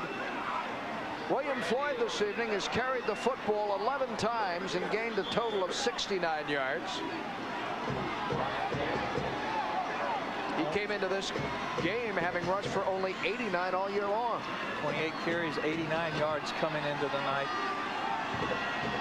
Very near his season output in one game. Keith Jones, Paul Kennedy, delighted you're with us for the fourth quarter from Charlottesville. Floyd to Baker. Baker's going to throw. Looking for Tiger McMillan, and it's incomplete. The double pass. Ward to Baker, and Baker hunting McMillan on a post route. There were 3 jerseys that had triangulated the intended receiver. Again, something you'll see with a George Welsh coach team, very disciplined defensively. Baker seeing very, very limited action tonight. This ball is thrown behind the line of scrimmage, so it can again be thrown downfield. McMillan trying to sneak out. Not a bad pass by Shannon. About the only place he could put it. Just too many wrong-colored jerseys around. Third down and 11. Do you go to McCorvey over the middle if you're Charlie Ward? It's worked before. Ward, pressure. Ward scrambles. Ward, midfield. Close to the first down. Needed to reach between the 47 and 48 in Virginia territory. Did not get there. Well, one thing I want our viewers to look at when we get another shot is you'll notice on this near sideline they do not have that little orange stripe that they will put down. It's not the official first down marker, but it's just a reference point. As you see on about the 42-yard line, that standard right there is the old line of scrimmage. They'll put a little orange stripe down there where the first down should be. It's not there. Ward didn't know where he was on the field, could not convert to first down. The punt by Wimberley. Very, very high. Fair catch called for and made inside the 20-yard line by Keith Wyatt. Tough to do on a rainy night like this. 7:58 now away from the finish line. Florida State's lead 13-3. And the Cavaliers obviously have to score at least twice. You'd think Virginia would open it up just a little bit. They've been successful, especially on first down, running the football deep in their own territory. A little less than 8 minutes to go. Goodman fakes the reverse, keeps the football. Out of bounds. And he runs over one of Virginia's finest on the far side. Florida State's defense stayed at home. The gain on the play is of only 3. You typically will not see a lot of trick plays or gadget plays from Virginia. A very sound, basic football team. That time, though, faking the reverse. Goodman keeping the ball. Picking up about 3 or 4. Goodman tonight on the ground has carried the ball 10 times for a net of 26. Back the other way. Running out of time. A feast at the 10-yard line. Reggie Freeman, the first man there for Florida State. You see Eric Smith at the bottom of the pile saying he has the football. The sophomore from Live Oak. Very nearly a fumble there. Watch Goodman as he tries to reverse back out. That is a fumble. The official, the referee, from his position behind the quarterback, unable to see that Goodman's not down. He's actually laying or sitting on top of a Florida State player. Ball comes out there. There's no knee down. Florida State recovers, but referee rules play dead. Third down and 20. The Florida State defense mauling UVA. Goodman fires. Monday cannot get there. It has been a quiet Aaron Monday tonight. Held in check by FSU, and the punting unit will come on with less than 7 minutes remaining in this game. And Florida State grows ever so closer to 2 things, Keith. Number 1, the ACC crown, and assurances of playing on New Year's Day in one of the major bowl games. Patrick Harkleroad to punt from his own end zone. Florida State has to let it roll. At midfield it dies with 6:37 and counting remaining in this first ever trip to Charlottesville for Florida State. FSU had played, let's see, Virginia Military, Virginia Tech. Ever played William and Mary? Not to my knowledge. Did play Richmond. Did play Richmond. Just about named every school that would be, you would think, other than UVA, a team that Florida State may have played in the past. But this is the first time ever that FSU is lined up with the Cavaliers.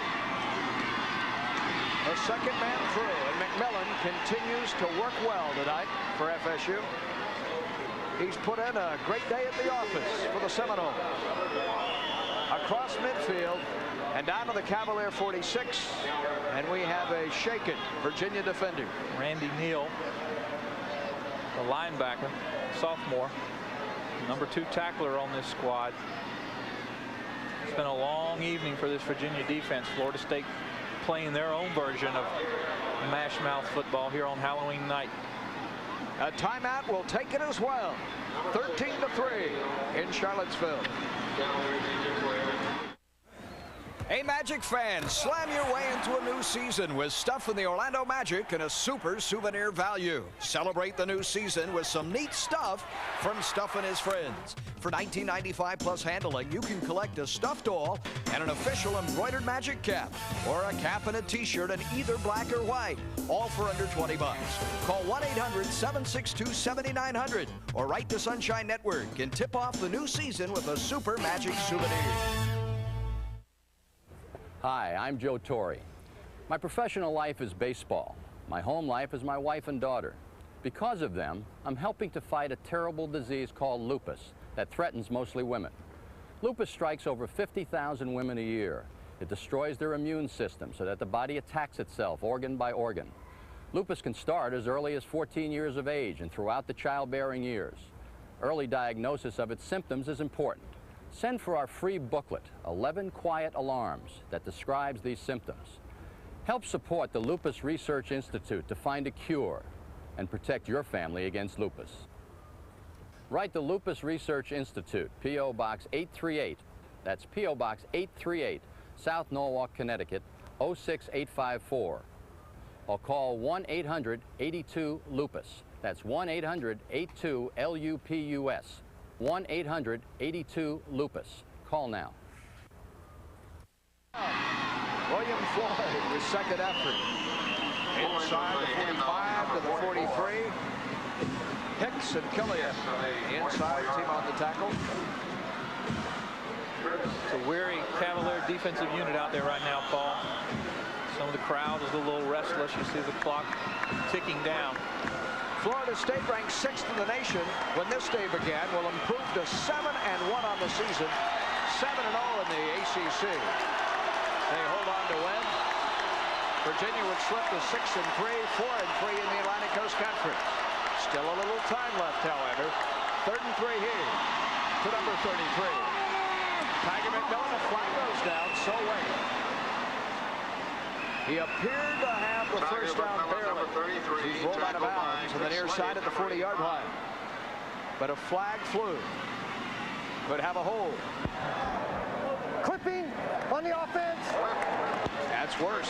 We talked about Coach John Eason, Dr. Eason, and his receivers. That typically is a call that will go against a receiver coming back inside. Let's see if we can get a good look at it here. McNeil pulls out. McMillan's tucked in behind him. Off screen, obviously someone hit someone below the waist, spun behind. See the flag come flying in.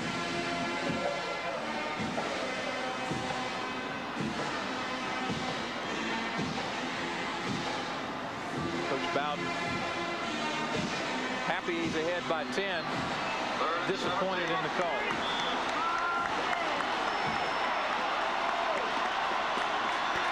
Third down and 17. Number 17 to throw. Buys time with elusiveness.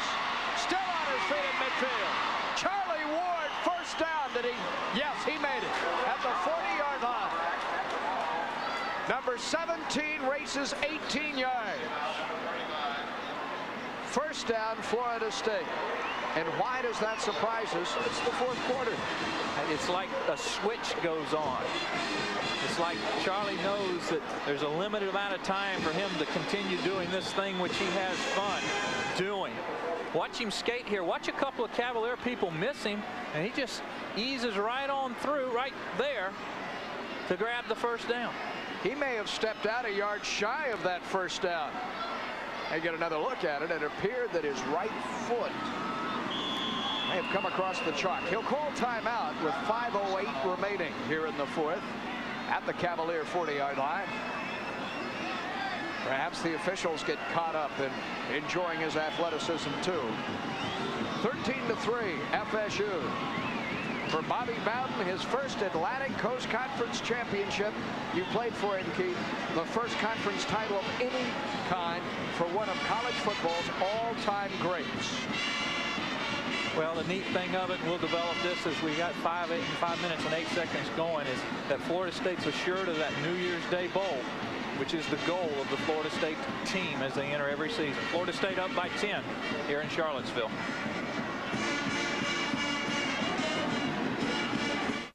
All weekend, football without end is in your face on ESPN with college games galore and NFL action. This end loves football without end. On ESPN, great football without end is in your face. Sunday's primetime sports lineup on Sunshine Network, Florida's best.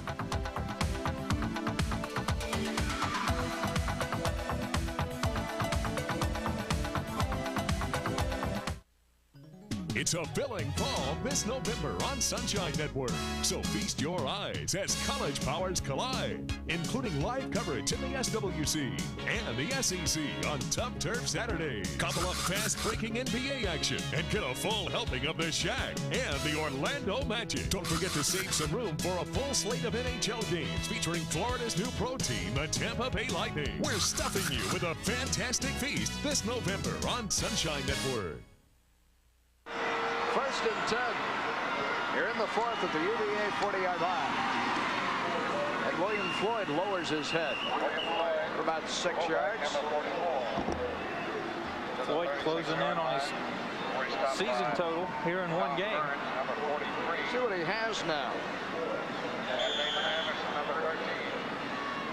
77 yards rushing this evening for Floyd, and he entered this game with 89.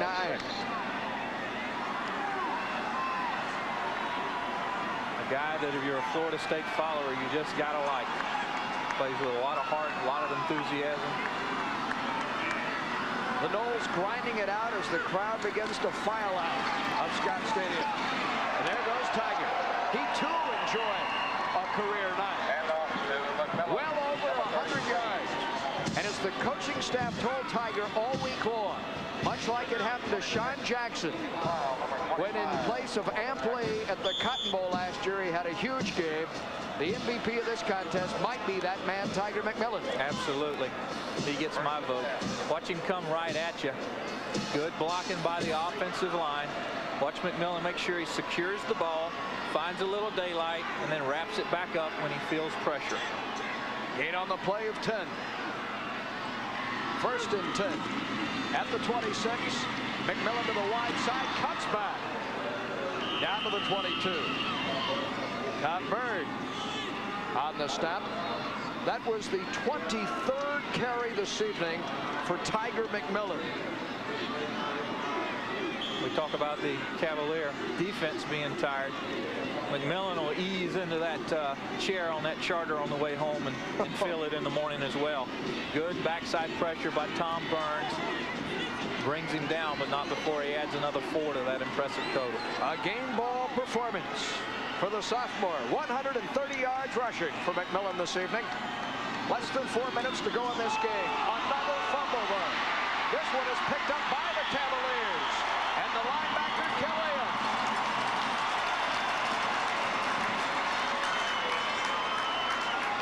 And Florida State twice now has been unable to put UVA away. That's a potential 14 points that Florida State's kind of given up. See Coach Bowden in his disgust. Recognizing, of course, Bobby, that it is wet, it is cold, but that's the second time Robbie Baker and Charlie Ward have been unsuccessful in an exchange. And for a seasoned veteran like Baker, that's highly unusual. Okay, Goodman with one last grasp, and it's in and out of the grasp of Aaron Mundy. Goodman has misfired on his last 6 attempts. And in the second half has hit just one of, make that 2 of 8. He hit his first 2, has misfired 6 straight times. This evening just 6 of 18. And back again. They go upstairs, dumps it, caught, Washington jukes. And down after a gain of 7. Let's visit with Barry once again down on the field. You know, Paul, as exhausted as the defense is, such is the frustration of the offense. Virginia has scored nearly half of its touchdowns this year on drives of under 2 minutes. But the Seminole defense has really answered the call here in the second half. And as you said, Bobby Goodman has been completely shut down. And he loses the ball here. And the Cavaliers' Jim Reed has to go and pounce on it. Florida State's Reggie Freeman poked it free of Goodman, stripped it of the ball, Barry. See Goodman rolling out here. Freeman doing a good job of keeping up field pressure and just punches that ball with his right arm, right hand. Reed has to fall back on it in order to retain Cavalier possession. Arthur Rowe to punt. With 1:59 remaining in the game and the clock ticking. Beautiful punt. Sawyer made the fair catch at his own 41-yard line. The punt sails 43 yards.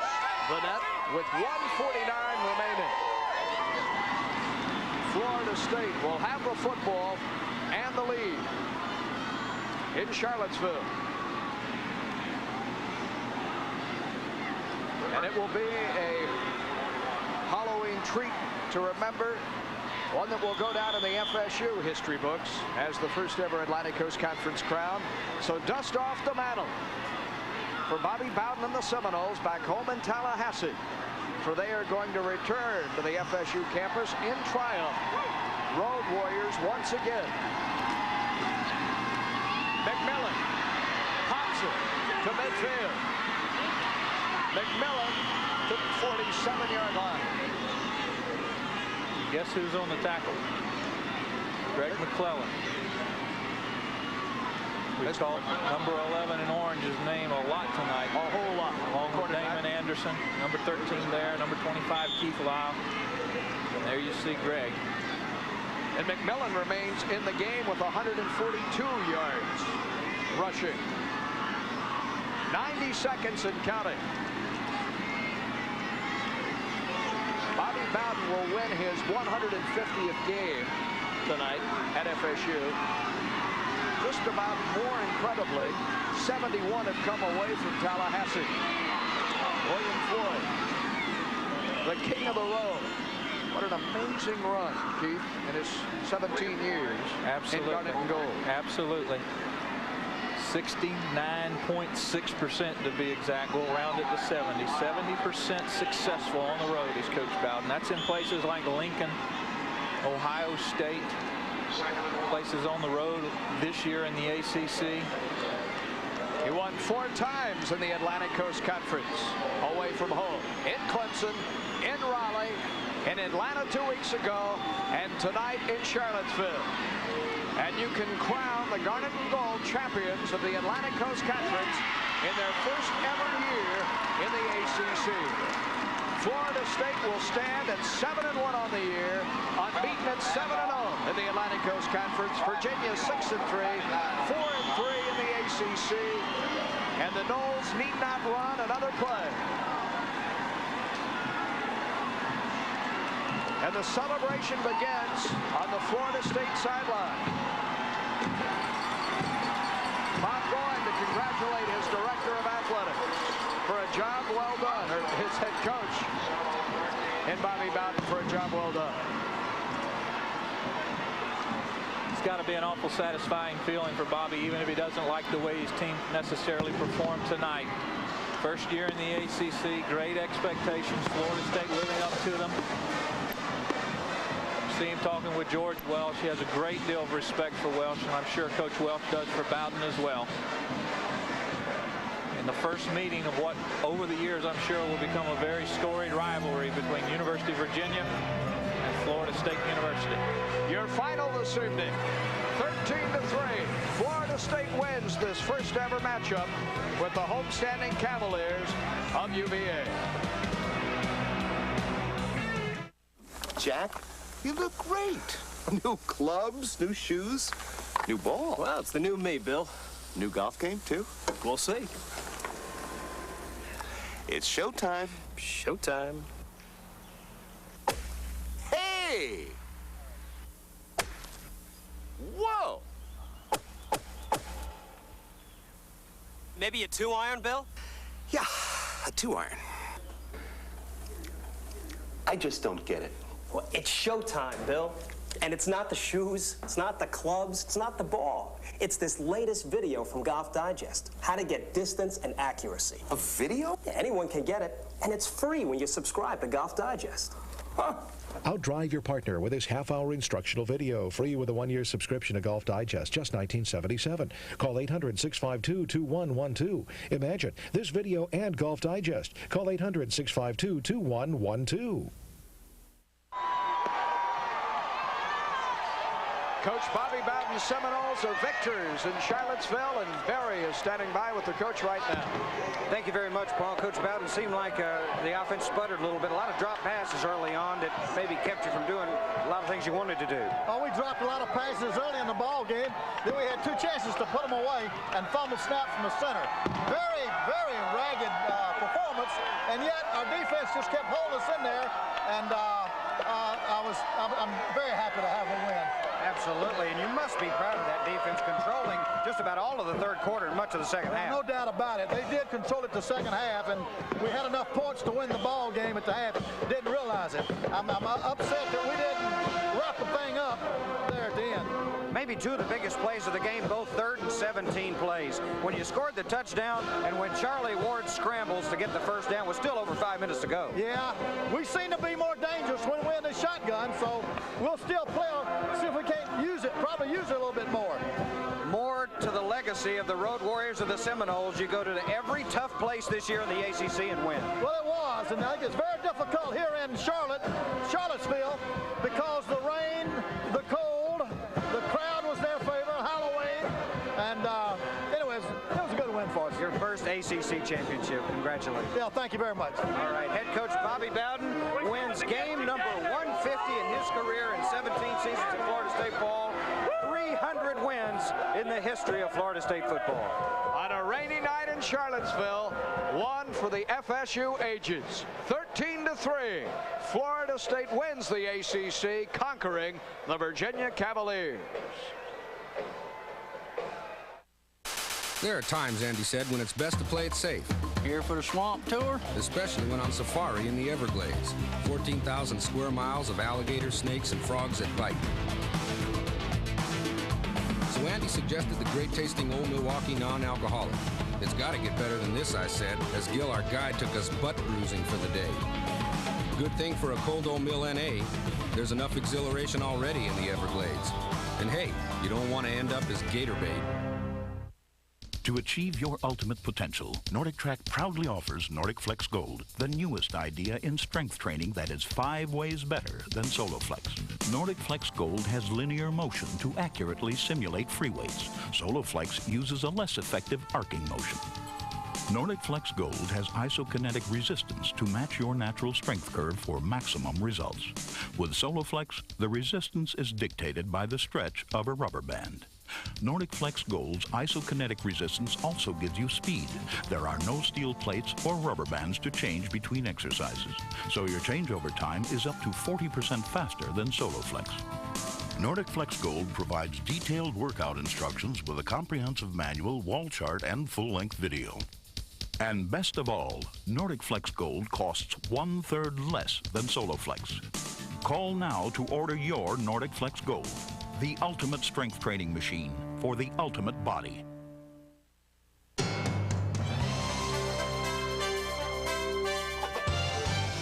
You're watching college football on your local Prime affiliate. Today's Florida State football game has been brought to you by Old Milwaukee and Old Milwaukee Light. It doesn't get any better than this.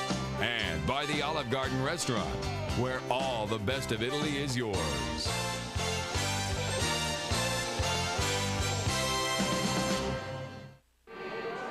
In the first half, it appeared that the Cavaliers would play a trick on Florida State and win it. In the end, however, a treat on Halloween for Florida State. A 10-point victory that clinches the Atlantic Coast Conference crown for the first time in history for the Garnet and Gold of FSU. As we welcome you back to Scott Stadium this evening, now rapidly emptying on this chilly and wet Saturday evening. 45,000 fans here. Now they're heading home. And they had to be very impressed with an upstart running back named Tiger McMillan, who seemed to carry Florida State offensively to victory. Well, if you like the ground game and if you like defense, you were in the right place when you watched the Florida State-Virginia game. There's no doubt about it. A look at the numbers this evening for both teams. We begin with our team statistics, and you will see that in terms of the ground game, the 293 yards rushing were the big difference. Exactly. Florida State with 431 yards total. Look at the Virginia passing yardage. Only 49 yards passing. Bobby Goodman coming in, the number 2 ranked quarterback in the NCAA. That's right. And a fact often lost this evening was the fact that he ranked second in all the nation. Aaron Monday, his top target, was taken away from him this evening, and that left the UVA offense in shambles. Your final this evening, 13-3. A look at the highlights, and Charlie Ward had a number of them tonight. Once again, in the fourth quarter, he's doing his thing. You're going to see him roll out, backpedal, and then roll to his left. He's going to see just a little bit of daylight, and he's just going to tuck it underneath and sprint all the way in. This in the fourth quarter, Charlie's time. Diving. That was actually very late in the third quarter. We said it was almost as if it was the fourth quarter, much as he had done at Georgia Tech 2 weeks ago, the scramble producing the touchdown. Abraham here, like Sawyer had done in the first half, getting good position on a pass intended for Aaron Mundy, who was very quiet. That's Tyron Davis, who was very quiet. Makes his good catch, just like a punt for Virginia, but nevertheless, Florida State comes up with the interception. And the all-out effort this evening by the sophomore named Tiger, who was a Tiger tough tonight in Charlottesville. Well, and the tough part you're going to see right here, makes a good catch. This is for a first down, trying to get near the first down. Airborne and out of bounds. Would that make him a flying Tiger? I guess so. Tiger McMillan and company, winners this evening for the 7th time this season by the final count of 13-3. And let's check in one more time with the very water-soaked Barry Milligan. Buddy, you earned your keep this evening. Thanks for staying on the sideline. All right, Paul, the celebration almost complete here at Scott Stadium, but I know it will continue in Tallahassee. The injury report. It was great to keep Marvin Jones out tonight. He will be evaluated week to week. The news, though, not so good for Sean Jackson and Matt Fryer. I was told that it's 2 weeks minimum, 4 weeks maximum. But, you know, Bobby Goodman came in tonight's game as the number 2 rated passer in the country in terms of passing efficiency, but it was Charlie Ward who really ran the show. A treat for Bobby Bowden. And as we wrap it up here, Eastern time, in just about an hour, he will officially become, once again, the floor general, and that will be another treat for Pat Kennedy. ACC ball begins this evening in the ACC. Our thanks to Rich Murray, the sports information director here, as well as the facilities manager, Mark Fletcher at Scott Stadium. Our spotter has been Chris Marston, Jeff Housey, our statistician. And now for John Liu and our entire broadcast team that includes Barry and Keith, I'm Paul Kennedy. 13-3 your final this evening in Charlottesville.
This is an anabolic steroid.